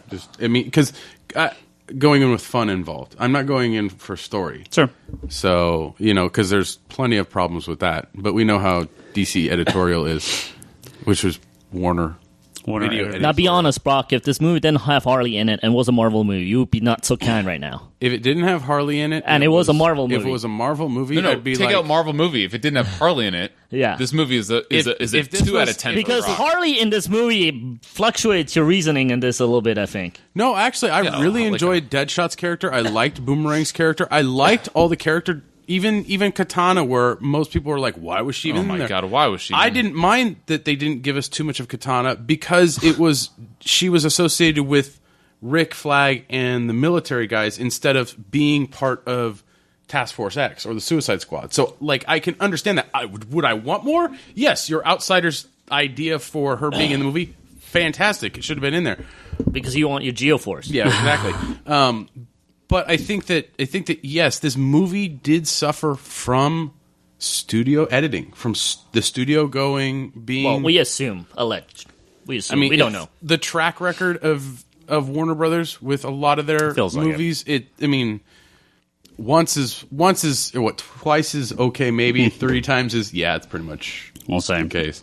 I mean, Well, my mind is only twice. unless they're doing this weird thing where they're like, we're going to put out a movie, it's going to make a shit ton of money anyway. Let's do an ultimate cut so we can just sell a bunch of the Blu-rays and be done with it. Well, Ayer came out and said, this is it, right? I mean, supposedly. And he said, it's who my knows? movie. I take full. It's me start to finish. That's ballsy, So. I mean, Yeah. that's respectful. Yeah, I mean, sure. he's going to just take it as is.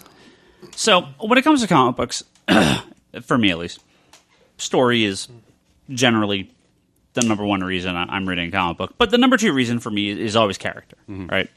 Characters mean a lot. I can forgive most superhero movies a lot more than I would forgive a normal movie because I wouldn't care if it was Tom Cruise in Mission Impossible. I have no connection to Tom Cruise in Mission Impossible. The movies are fine, the ones I've seen, but they're never going to be on any sort of list, or I'm never going to buy the Blu-ray. I'm never going to care about these movies. You should buy the 4th one. You exchange Tom Cruise for Daredevil, and suddenly I am in. Right? No, I don't want to see Daredevil going all over the world. You know what I mean. You know what I mean. You know what I mean. I'm just trying to. I'm joking. I'm joking. Is it kind of like the James Bond effect? It, Like where we know who James Bond is, but who plays it doesn't really matter? No, that's not his point. I'm with you, Ryan. I'm just joking. I with you, like man. these characters. Marvel movies, DC movies. I like these characters. Now there are definitely movies where they eclipse and the story is by far the most important. I would say a fair number of the Marvel movies definitely do this. Definitely the Nolan Batman films. Go back to the original Superman in the 70s, right? They're ones where they have, just really solid stories. The characters are dead on, perfect. Right? And then you get a lot of movies. I'd say maybe half the Marvel movies, a couple of the DC ones, and various older ones where it's just fun to see the characters do whatever they're going to do. Comic books are like this all the time. There are many comic books where I'm like, I own 400 issues of Green Arrow, and I can recall 12 of the stories, right? Because most of it's like, this is just Green Arrow. It's cool. It's fun. It does his thing. Flip the end of the page. Done. Goes in the box. Never think about it again. But there are some that break that mold and really stick out to me. Yeah. This falls into that. I like this movie because these are the characters I like. These are characters that I know. Yes. It's fun. And they did. I feel like they did the characters justice in this. I think so. Yeah. So, Bryce, the joke I made on Twitter, I don't know if you saw it, I care more about Captain Boomerang than I do Captain America, right? Because I love my obscure, as you know, I love my obscure DC characters. I do know that, and I did not see that, or I would have had a field day. And the Squad is among my favorite comics. So I have a connection. Plus, you're surrounded by the Squad's biggest fans in the world. Yeah, true. Gage and Ryan Scott, and Gage obviously couldn't make it tonight, but we were hoping to have him back on. So I am connected to these characters in a lot of different ways. Connected to the books. Obviously, very hopeful for the DC cinematic universe. So I am absolutely more forgiving of a DC movie than a Marvel movie in some situations. But although I think the vast majority of Marvel movies are an A. So when I say I don't like Civil War, I don't dislike it. It's just it takes a step down from the ones they've done. Same with Age of Ultron. I feel like they have problems that the other movies. You're just picking on me, man. You're picking the two movies that got Wanda in it, man. That strikes any kind of bad thing about the movie. That could be your Captain Boomerang, right? Or Brock's Harley, right? It's very true. Sure, I completely understand, right? So I would never say that those are bad movies. They are. I don't think they're as good as some of the others. I think it's a step down where you hope after this many movies are getting better. So with the DC movies, especially these in continuity ones, we have only a couple to compare it to. Man of Steel was so very different. Batman vs Superman obviously had some flaws. I think the director cut fixed that, but you have to just count what's in the theater. And so Suicide Squad, to me, my hope was this is just going to be the fun action movie, right? It didn't have to take itself nearly as seriously as the other two. And for the most part, I got that. I agree with you guys 100%. I would have so much preferred something else as the main villain. A way more down-to-earth plot. The idea worked. We just didn't need the Ghostbuster ending. She could have been doing something on the side. Here's how I spin this exact same thing. The end of the movie is them rescuing Amanda Waller dead stop, right? There's no other second act past that, right? Or fourth act past that. However, you have Enchantress, and you have her brother, Incubus, fighting, and as the Squad is going through Midway City, Superman flies overhead. You see, take the opening of Batman v Superman, but replace it with the Justice League versus Enchantress. And the Squad are in the rubble trying to get Waller out, right? That's how again, maybe not something they could have done because of the timeline, or maybe not something they might not have wanted done because of the movie. While you bring it up, Ashley, I kind of wish they used some Superman footage. With the guy just doing the shirt thing, I wish there was news reports and stuff like, we lost a dude. More of them, why not? They got the footage. Right. They could have just done it. Right. So, I will always defend the fact that you can't have the Flash or Superman come in to fix every problem, because that's not how comic books work. However, in the movie, I thought it would have been cool. You could have had this proto-Justice League fighting them in the background you don't even ever see them. You don't even need the actors, right? You just have this fight going on, like Cloverfield, right? Where the shit's going on in the background, and these guys are scrambling over here. So you can have the same plot, the same setup, the Squad is not involved in the final conflict with them. They're rescuing Amanda Waller. So I think there's many ways that this could have been fixed. Whether, we're not movie makers, obviously would have been either more expensive or more difficult to do so. I also wouldn't have minded if, in the middle of the movie, they did a couple of smaller missions. Before this? Before a big mission. Yeah, sure. So, like I said, this movie is far from perfect, but I think they nail the vast majority of the characters. I think, Deadshot Will Smith was a really big question mark. I think a lot of people thought he was going to overshadow the movie. I think he did a fantastic job. I would love his take on Deadshot. I think Harley is near perfect. Yeah. She does such a good job. I would have loved to have seen more Katana, more Captain Boomerang, because I think they do a great job with those characters. Boomerang was just enough of an asshole. Yeah. While you're at it, I fucking love El Diablo. I called this before the movie came out. We were talking about who was going to die, and we all knew Slipknot was going to die. But Yes. I thought there was a possibility that El Diablo might have been a bigger character than they were actually letting on, that he was actually kind of going to be, because we haven't talked about him or Killer Croc yet. That's why I wanted to bring it up. I kind of wrote it down so I wouldn't forget. I had said, I don't know if it was this on the Geek Box, where I was like, I bet he's going to kind of be like this. He's a good choice to die, but is he really dead? well, he's like a demon, so no. I mean, he could still be alive. Plus, he could have evaporated the thing in his head. Right. But I actually called him being a much more important part of this movie and a much bigger and kind of a breakout, and I think he was. I think a lot of people liked El Diablo. Yeah, when he became like this Mexican god demon thing, I was like, wow, fuck yeah. Yeah. So, is this movie perfect? No. Does it have problems? Yeah. Is it edited kind of weirdly? Yeah, I think so. Did I like it though? I did. I thought it was a fun movie.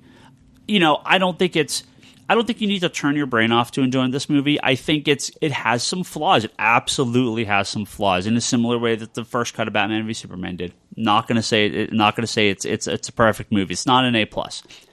I give this like a solid B. I'd give it like a 7.5 out of 10, 8 out of 10.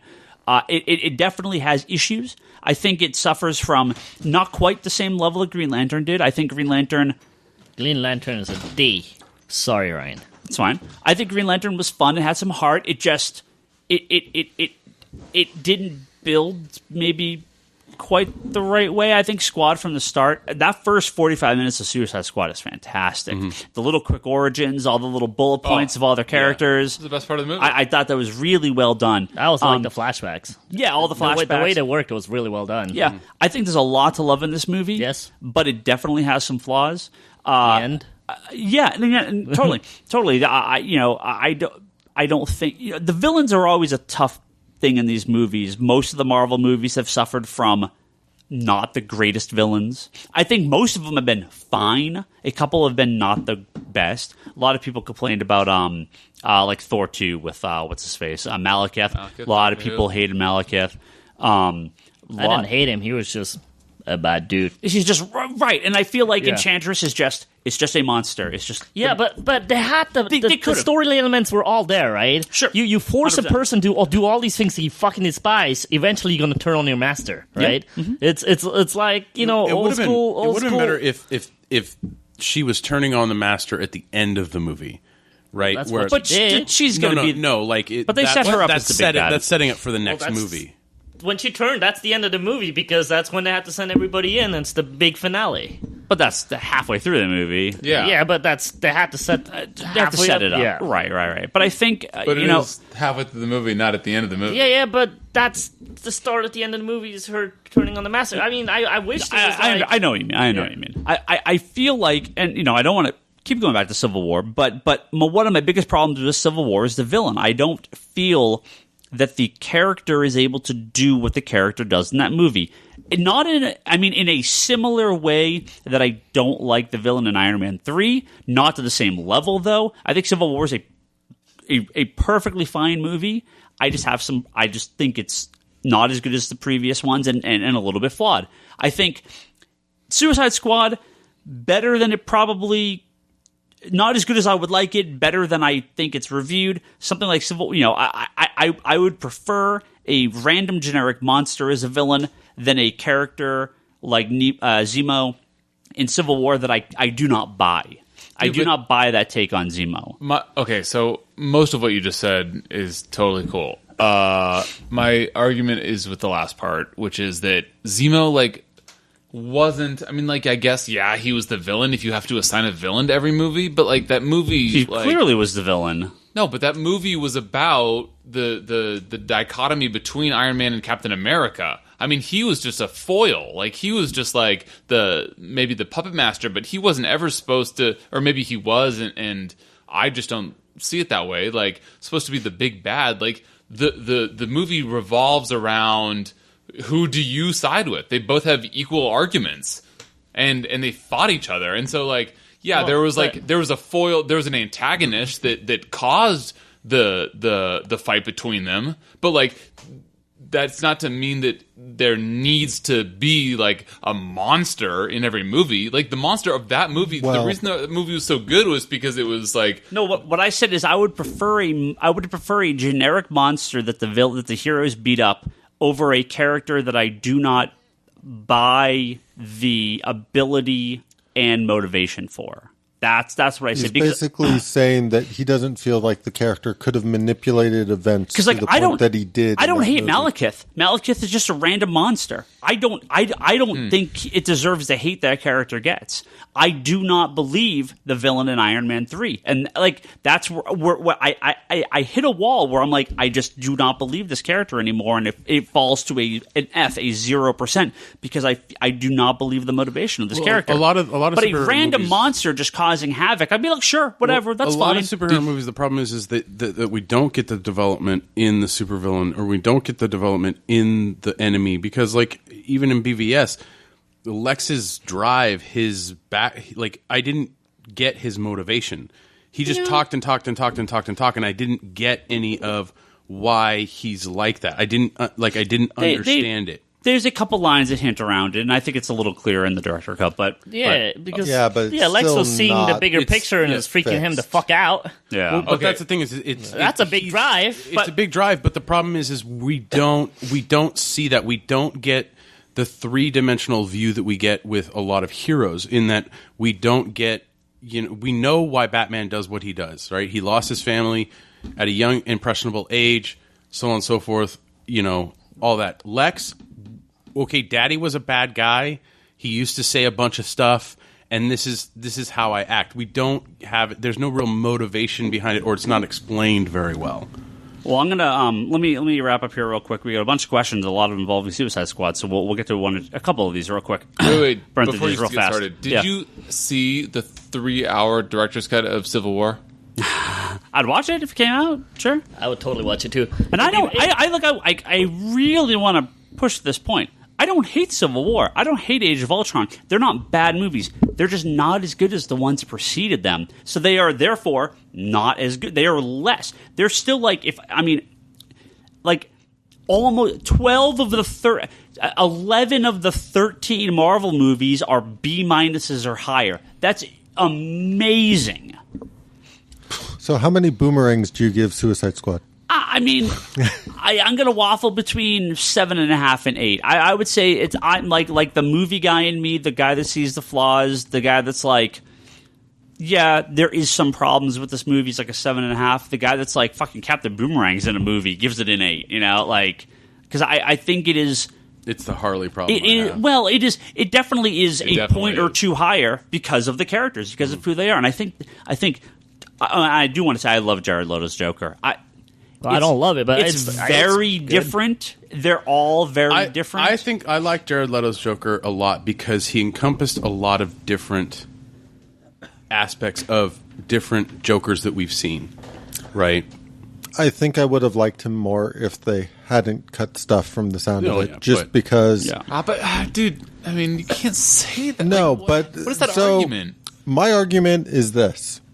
A large part of the problem I had with the Joker as a character in this movie is Joker, for me, is completely neglectful of Harley unless he feels that Harley might choose somebody else over him. Like, he will leave her to rot in prison, and it won't bother him at all. If he's getting jealous because of Deadshot.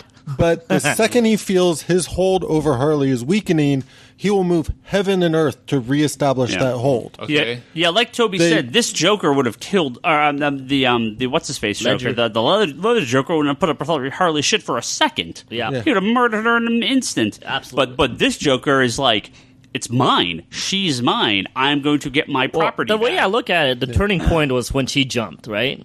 Because he was going to walk away, go, fucking bitch. He goes, wait a minute, she did do this for me, so I'll jump in the water for her.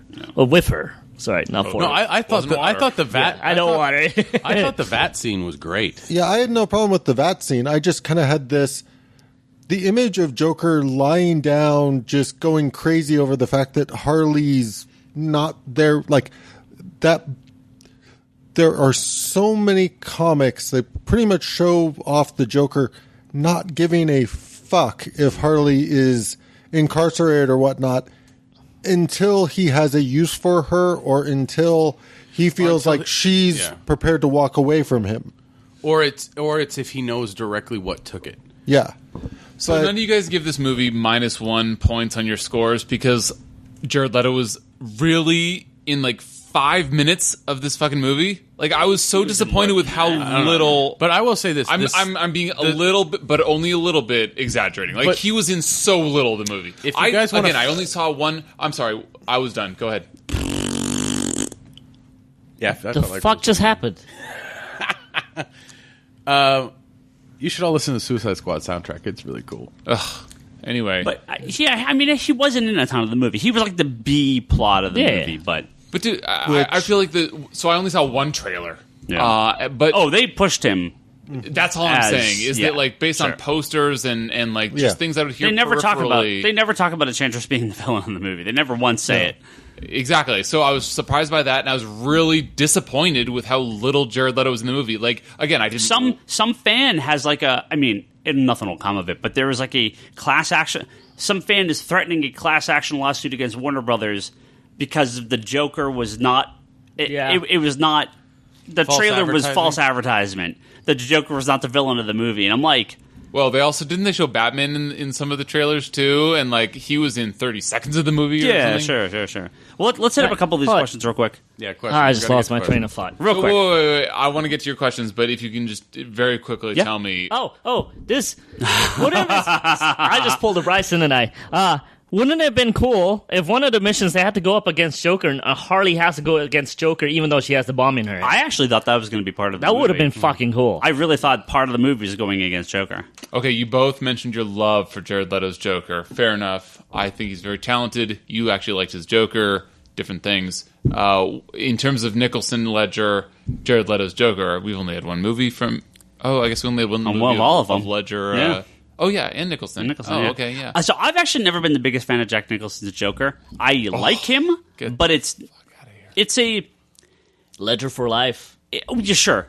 Ledger for life. Yeah, he's the best by far. I would give this number 2, and then maybe Cesar Romero number 3, and then Oh my god, Mustache Man. that is he's a great Joker. He is. He's like the clown Joker. Nicholson is like the old school like gangster. He's more like like mob boss noir. Joker. Yeah. He's more of a noir one. Yeah. This Joker's like the gangsta, like street Joker. Yeah. And Ledger's the Romero sociopath. over Jack Nicholson. Go the fuck home. Hey, That's crazy. Before you go to the question, I don't disagree, questions, but Jack Nicholson is also great and better.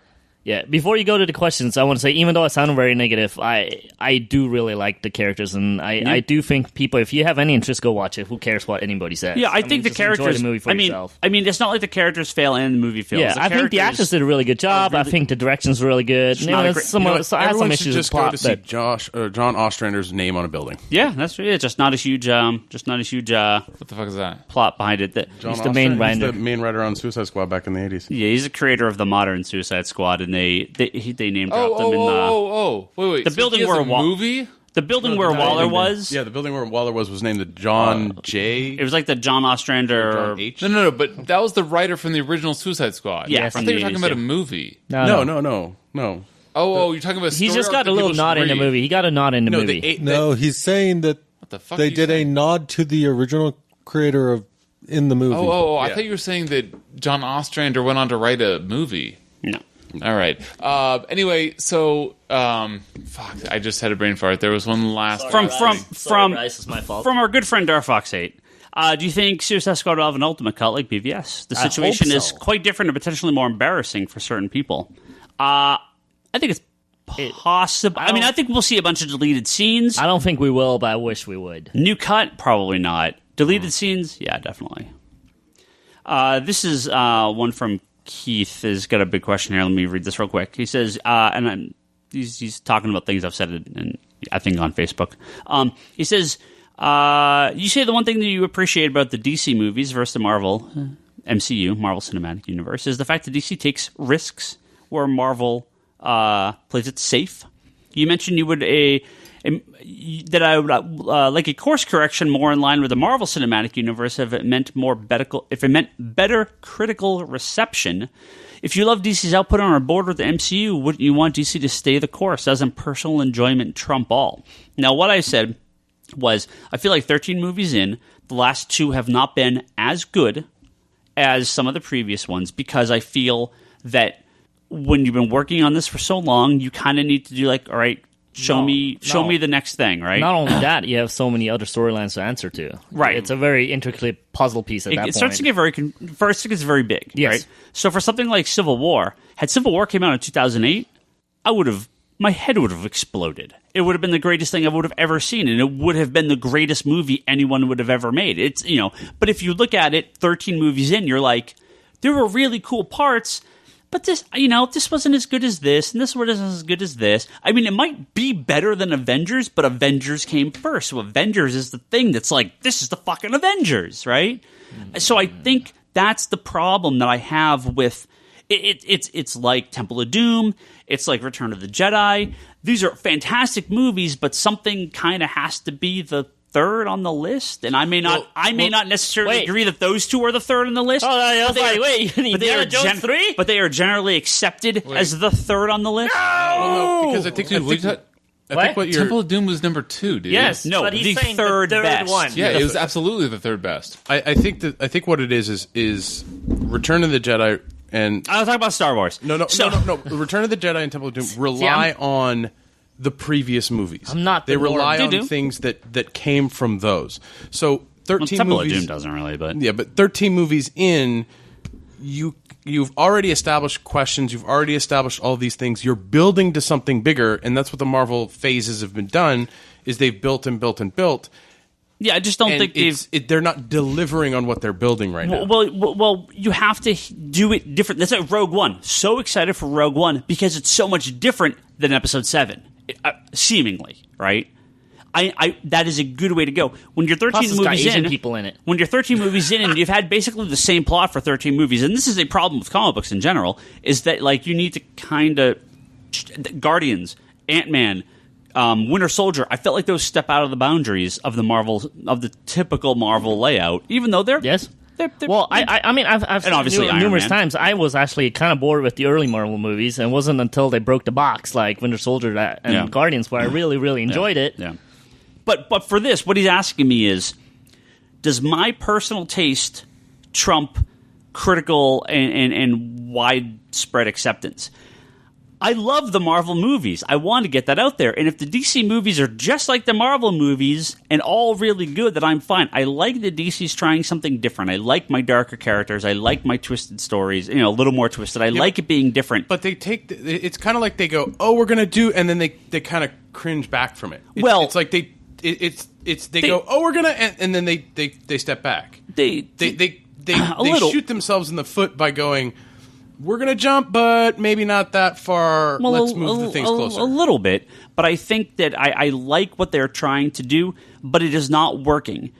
At the end of the day, I might make some money because of these, because people will be more generally interested in comic books. So at the end of the day, it does kind of financially. But I want to just enjoy these movies, and I hate to have that asterisk. I hate to be like, I enjoyed it. There's problems. I enjoyed it despite the reception. I enjoyed it despite failing to make money. I want to like this movie like I like Avengers. I want to like these movies and be like, I like it, you like it, we all like it. Hooray! I may be whatever that word is. Interpreting? Yes, thank you.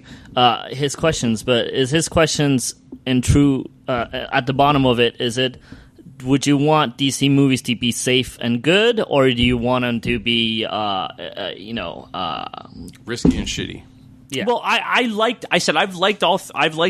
at the point where I originally made this comment was because of the first 2, Man of Steel and Batman v Superman. And I liked them because they felt different than the Marvel movies. They were trying something a little riskier, a little edgier.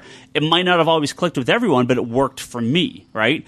But at the end of the day, I'm fine with safe and good as well, right? Okay. And profitable and successful. And I hate arguing with Bryce and people on the internet. Not that I'm mad about it, but I'm just like, I want us all to like this stuff. I mean, dude, that's fucking malarkey. I want to like it too. It's ridiculous to me that you argue with me when your fucking side is making these bad movies and you're liking them as much as Civil War, which was a great movie. Like, why can't your camp make fucking great movies, and then I like them. I love them. I loved the fucking Christopher Nolan Batman movies more than most of the Marvel movies. Yeah. Why can't they be good movies? Your guys' arguments about, like, oh, just turn off your brain, like, why can't I not turn off my brain? If I'm watching a movie and I turn off my brain, 100% agree.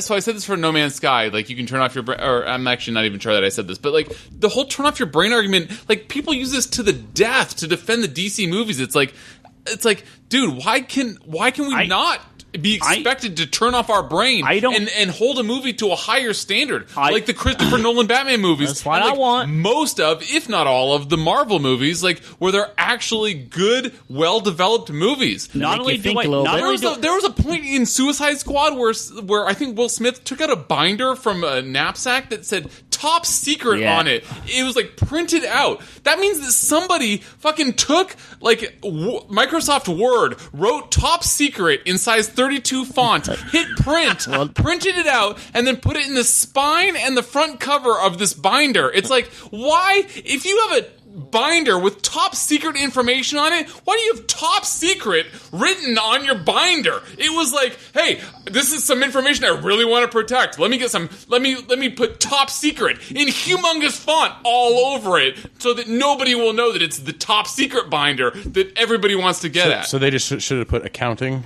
on the side of it? Yeah, or like DC pre-rebirth. or be digital. All right, next question. That's okay. I just totally want to have a binder now that says Top Secret on it. I mean, do you guys remember that binder? He pulls out the binder, and on the spine... It was in the beginning of the movie and the end of the movie, too. The spine and the cover say Top Secret, and it's like, bro, who is the person in charge of printing Top Secret and sliding it into the binder slot so that everybody knows that this is the Top Secret I still want to write a backup story on one of the DC titles about this. Stuff just... sure, Top Secret binder. Just like every other comic book and movie you've ever seen that has a similar Top Secret binder in it, they all say Top Secret.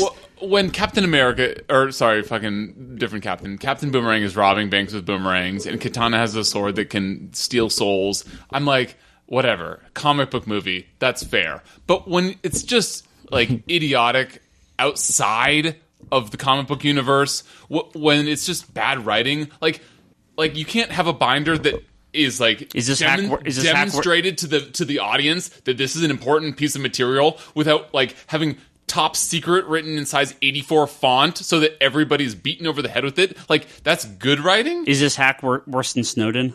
Have you seen that trailer for the new Bourne movie? That's one of those like most eye-rolling sentences ever spoken. I was trying to recall that from Suicide Squad. Yeah, that's the Jason Bourne trailer. Or which I actually saw that trailer, even though you just go watch Matt Damon beat the shit out of a bunch of people. Like, I'm not saying I don't think you turn your brain off in Man of Steel or Batman v Superman at all. In fact, I remember why a lot of people didn't like it. But with Suicide Squad, it's just a fun movie. I don't think it's brain turn off fun. Well, here's my thing. The reason why I'm so disappointed in post Man of Steel with BVS and Suicide Squad is the ideas were all there, and they could have been so much better. It's just we didn't get it, right? I mean, the Suicide Squad should have made you think after the movie. The Suicide Squad should have, after the movie, go, are they really fucked up people that force these bad people to go on missions, like, in a realistic level? Like, it could have, started these topics, kind of like in Dark Knight when, you have the two boats and you look at the social values of both sides. This should have been a movie going, is our government this fucked up? Like... it could have been so much more, and that's why I'm so mad. I'm not mad because, they're comic book movies. It's just I wanted so much more, and I feel like the ideas were there, both in BVS and in this movie. The ideas were there. They just didn't go through with it. I feel like something is holding them back. I just really, truly feel like the ideas were there from the beginning. They were like, this is what we're doing, and somewhere along the way, someone goes, fuck that. We're going to have a giant Ghostbuster ending. Deal with it. And Dude, that's why I'm so mad at it. That is a great, great point. That's them wanting to be safe. But that's not safe, though. If you destroy... If you got a creator going, this is my idea, and this is how I'm going to do it, you don't go... I want my Ghostbuster ending at the end. Deal with it. Yeah, right? That's not safe. I guess that's my biggest problem at the end of the day too, is the missed opportunity, and that's probably been beaten to death as well. But I think that the director has the capacity to do great things. Yes, I think that as a writer, he probably has the capacity to do great things with or without his Illuminati. But, yeah, and like I even liked Will Smith. I haven't liked Will Smith in a movie. I don't even know how long. And when he was announced for Deadshot, I was like, this is fucking bullshit. There's no way he will be anything this more is almost like than Will just Smith's Homecoming. clown Like, material. it's like we like but he Will Smith actually, and I didn't. Let's not get ahead of ourselves. I wasn't over the moon about him, but like, but I actually liked him, which I was guaranteed not to like him. Like Ben Affleck, Batman, guaranteed. And by the way, I hate Ben Affleck, Batman, but I actually liked Will Smith, Deadshot.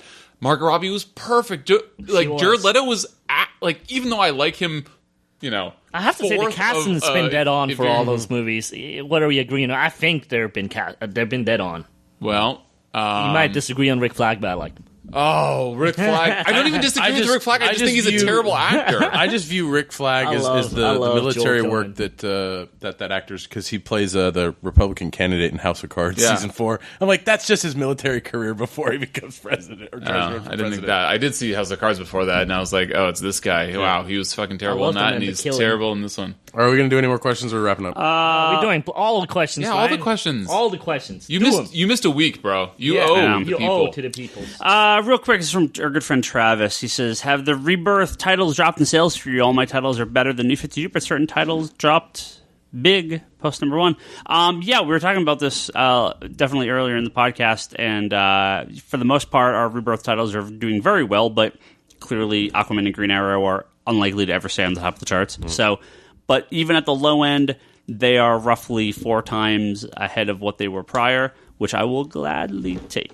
Yep. They're not 10 times like they were. The high books are selling maybe 30 to 40% more, which is, again, big numbers. So we'll see where they end up. Well, that's going to take about 3 or 4 more months. Yeah. Douglas says, the Suicide Squad murdered the DC Cinematic Universe. No, because Wonder Woman and Justice League are happening, and Shazam just got officially more announced.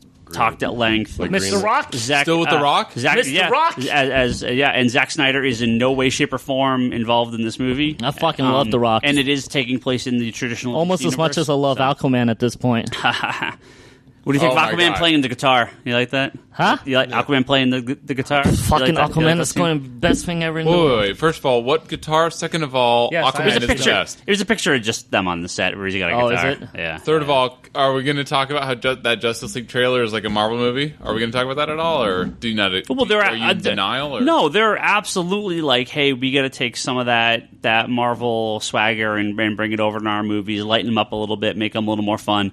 Especially like with Flash and Cyborg, they're going with definitely younger characters. Well, those characters, I definitely think you can utilize that very well. Yep.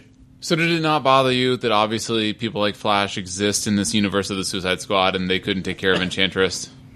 Like I said, that bugged me, and that's why that ending didn't work, because you got a world-ending end. You gotta have these other fuckers showing up sooner or later. Hey, if the Flash would just came and go, wait, there's people in charge. Okay, I'll Bryce.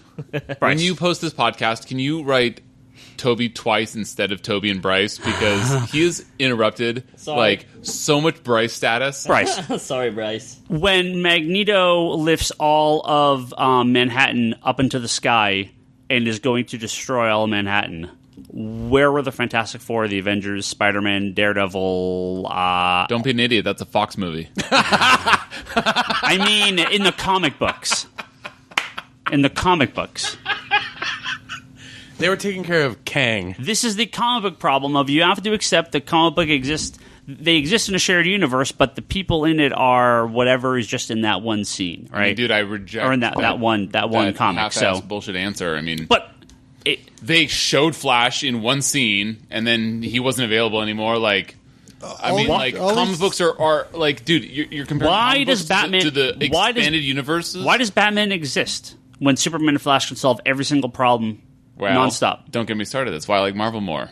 Why does they're But 99% more street level people in Marvel than DC, and that's sort of one of my fundamental difference makers. Batman is a street level person. Once you introduce so when Magneto lifts the entirety of Manhattan and is going to destroy the city, where was Spider-Man and the Fantastic Four and Daredevil and the Avengers, who are in the same city? They were fighting the Shi'ar Kree War, you ignorant. Okay, so Batman was on the other side of the planet getting Aquaman. Flash was stopping criminals in Central City. And Wonder Woman was Flash is like a god that Wonder Woman could have was stopped off. those criminals in Central City, but still have By the way, didn't she spend the whole movie? Maybe the Mirror Master trapped him in a mirror, and he's been in there for a couple days. But didn't Flash? Maybe Wonder Woman was being held captive on Paradise Island. Maybe Batman was had been captured by the Joker and was in a death trap and couldn't escape. I'm going to stick with your Mirror Master example. I'm just saying. That's why they didn't do question. it. Because they're involved in their own comic books. Next question. And they're involved in their own movies. So early in the movie, Next Amanda Waller question. says, "What happens when Superman comes and rips the roof off the White House?" Was Yeah. that it? And it's like, Just like Zod did in Superman 2. well, kind of. Zod. It's kind of. God? Thank you. So it's kind of One like of my favorite yeah. quotes. Nothing. There's nothing you can do. By the way, assembling like Harley Quinn in her booty shorts. Like they literally are trying to come up with a solution for what happens to counteract Superman when he rips the roof off the White House. And their solution is the Suicide Squad. Do you know who's in the Suicide Squad? Harley Quinn. Yeah, Harley Quinn. Yeah, she's one of the fourth most active members of every incarnation of the Suicide Squad.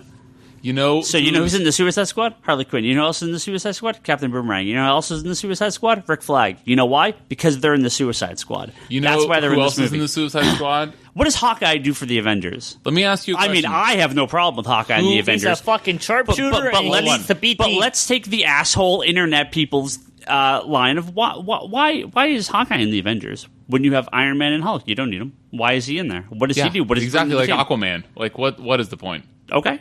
Yeah, no, I agree with you. And Sometimes I don't you need agree somebody with to me. Communicate with fish. but dude, can we agree that Margot Robbie needs to be in this movie just because? Sure, of course, because she's Harley Quinn. Because that's who's in the Suicide Squad. That's Yeah. why she's in this movie. God bless Okay, Margot Robbie. so the real question of the day is from Brandon. He says, "Which Superman do you prefer, mullet or electric blue?" Electric blue, baby, no question. mullet. Fuck you. Electric What? blue. Electric blue. What I'm going mullet. Give me that Dude. electric blue Superman. I love it. mullet First of with all, I black win because costume. Charlie agrees with me. I'd go and mullet with black costume. that pretty much wins me the argument full stop is when Charlie agrees with me, which never happens. But okay, so we're at 3 for mullet, 1 for electric blue. Well, mullet with black Tobias? Yeah, costume. With black costume. It has to Yeah. be the black costume. Yeah. Oh well, that's the only time he had a mullet. No, he had No. mullet for. I know. Get off my fucking dick. Well, see, now you changed it. If you go mullet plus black costume versus blue Superman, then I'm gonna go with mullet black costume Superman. Sure. Well, we can agree that mullet with blue costume is still better. No, I actually kind of like electric blue. I kind of like the electric I Superman. kind of like it too. No, you're You just like it because it was in fan. Morrison's Justice League. I actually like Strange was. Visitor better. It's from Cisco. He says, "Is Cavill's black Superman suit?" And you guys all see the black Superman suit. They teased the black Superman costume. Yeah, for yeah, just so I didn't see it. I didn't see it. Is it a return to Super? Is it a nod to Return to Superman, or is it hinting at for the man who has everything? B-plot in Justice League. Perhaps he's dreaming of an alternate life on Krypton while he's regenerating in Smallville. That's cool, but no, it's totally just Return to Superman. You know what? Maybe, I like the way He's you're got to thinking. be sarcastic. maybe He what must- it is a Black Lantern Superman, and we just don't know it yet. I'd be down with that. That would be pretty amazing. Charlie just got to. I just made Charlie. Charlie just got a boinger. If you guys Hey, heard Ryan this, just great. that was that's- Charlie's that's your cock boinger. hitting the bottom of the table. Yep. What Jeff Johns is in charge now, so you never know. That's quite possible. I mean, if you wanted to have some way Who to sort suggested of that? What? Who actually suggested that? What? You? Yeah. Brock? Okay, good. Why? No, I'll make note of that later. Suggested what? no, I'm just thinking if you wanted to come up with a threat to sort of follow up Darkseid, Black Lanterns could do it. And that's a good way to bring Green Lantern back in a significantly better way than the shitty one we got before. Okay, 3 real quick questions from Mike. Anyone else upset the second round of Prez is canceled? 12-page special issue coming No. at least. Yes, we're not getting issues 7 through 12. That does suck because they were promised. Press was good. I liked That Press. was fun, but it sucks. that it was canceled. This is from Jesus. He says, out of the 4 Burton and Schumacher Batman films, which is your guys' favorites? Batman Returns. Wait, out of which 4? The first 4 Batman movies. Which is my favorite? Which one did you say? I like Batman Returns the best. No, I love Batman the Returns. The first one is more important, but the second one is way better.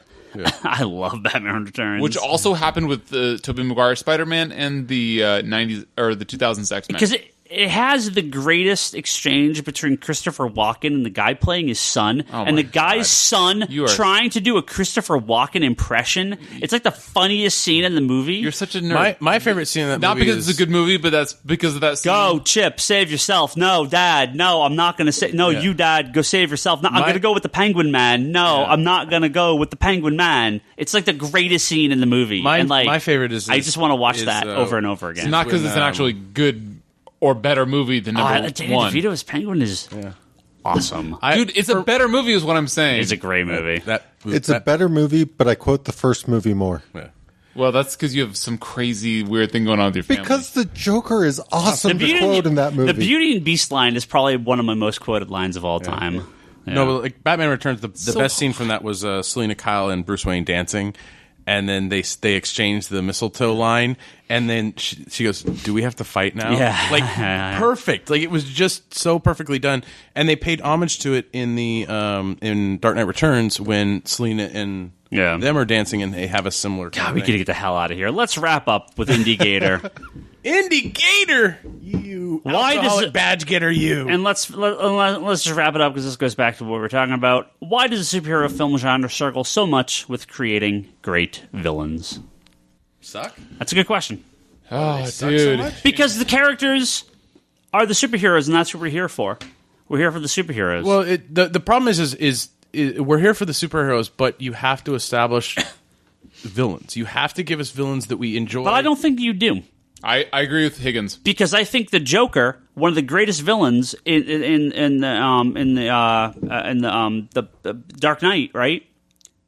That's right. No backstory, no story, no nothing, no anything. Because he's just a Joker. Because he's just there. Because you don't need to know that anything. type of villain is an unstoppable force meets an immovable object.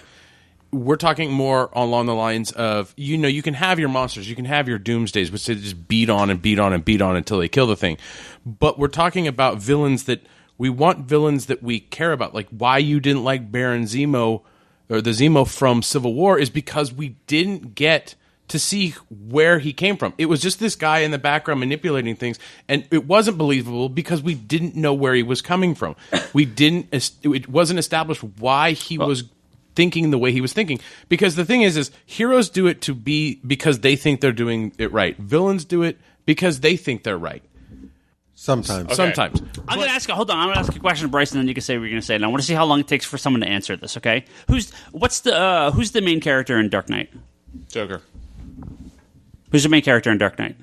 Joker. Main character in Dark Knight? Joker. That's not even the question. Two-Face. Yeah, It's Harvey Dent. The main character. The main character in Yeah, Dark Knight is Harvey Dent. No. What? Yeah, Actually, 100%. If you're being the internet. No, I'm No, not. I just thought about it for a second. I was about to change my answer. If you're talking main, He's not the main he villain. is. No, he's the main character in the movie. He's Harvey Dent. but with Harvey Dent, we establish who Harvey Dent is, and then he has a turn. Exactly. Yes, and- I didn't say he was the villain. I said he was the main character He's in the movie. absolutely the main We've character. established him turning, and that's the thing is Okay. And that's a hero's journey, which that's is the one of the most villain. basic Well, storylines. The reason I say this is because as much as I like You're the. Two-Face and I love Harvey Dent, I love everything about him in Dark Knight, the Joker is just there, and you don't care about his backstory. You care about what he's doing in the movie. Well, And I think it eclipses everything that everyone else does. the only reason You don't think Harvey Dent's the main character in that movie? Dude, it is 100% his story. I haven't used this in like 3 podcasts. I wildly disagree with that. Really? Like the main character, dude. I would love to hear you qualify that. It is 100% his story, start to finish. Yes. So we have the protagonist. It's certainly not Harvey Dent, and we have the antagonist, which is Joker, who is a stronger character in my opinion than Batman. Where does Harvey Dent fit in other than being a great, don't get me wrong, but a great, like, plot point slash, like, second to antagonist. He's the one that challenges everybody, right? He's the one that's in the movie that's challenging. But dude, listen the to Batman. yourselves. The main character? Yes. Yeah. Shouldn't the main character get more than half an hour of screen time? Who's the main villain in Iron Man 2? Quick. What's his name? Who's the villain? Who's the villain in Iron Man 2? Mickey Rourke. Okay, that took a second. And what's the villain's name? You said in a second. What's the villain's name? Whiplash. Okay. What? I'm just saying, the villains are usually very second fiddle to the superheroes in the superhero movies, and so the reason I'm agreeing with Craig's thing here is I think it's hard. I think it's difficult. I think the Marvel and DC movies have had a difficult time with the villains. Some are great. Loki, by far the Marvel Cinematic Universe the best. So for me, the reason why the Joker worked is because they made it clear that his motivation was almost not having a motivation. He was the unstoppable force meeting an immovable object. But it's that whole idea of like some people just want to watch the world burn, and like for me, that works perfectly for a character like that versus a character like Lex who was just doing stuff without communicating that motivation. Made it fall flat because you don't really see what he's not trying to spread chaos. No. He's obviously trying to kill Superman, but there's no real clear definition. He believes he's protecting the world by protecting them against Superman. That's the I threat feel right that's honestly, I feel like that's more us as comic book fans going, this is obviously where Lex is coming from rather than what was communicated. Yeah, no, it wasn't. But it's not communicated in the film. Because I've read tons of comics that explain Lex's motivation very well. He pretty clearly states in BVS that the Red Capes are coming, right? That the warlords rule over lines in that the warlords rule over the general population. And that they're just like his father, and that there's these oppressive overlords that are here to take humanity away. Now he clearly states that in the movie. Not often. He doesn't. He says it in very flowery language. You don't need to say it often or whatnot, but I don't know the way they handled that motivation did not ring true to me. Magneto's motivation we get from one single scene where we see his powers manifest while he is in World War II, and his parents are being taken from him. God. In 1 second, or in one scene, we see his motivation. Lex is, we don't see any of that. We don't see where he came from. I would put Magneto on the short list of best villains. Yeah. But the only problem with the short list of fucking one. They keep, Loki, they keep... fair, too. They keep making them friends, and then they fight again at the end, and then they're friends again, and they fight, and they're friends again, and they fight. But I guess that's always kind of been their relationship. But, dude, I would argue, the reason I demiked in the first place was to talk about how I think that the best superhero movies are made from the best villains, which is why I think that I gave way more credit to Civil War than you did, is because I don't think that Zemo is ever supposed to be the villain, quote-unquote. I don't think that it fits in the shoebox of it has to have a big bad beyond the struggle of the two protagonist, which is why it breaks the mold. That's a separate Bryce briefly or podcast or something. I don't know, but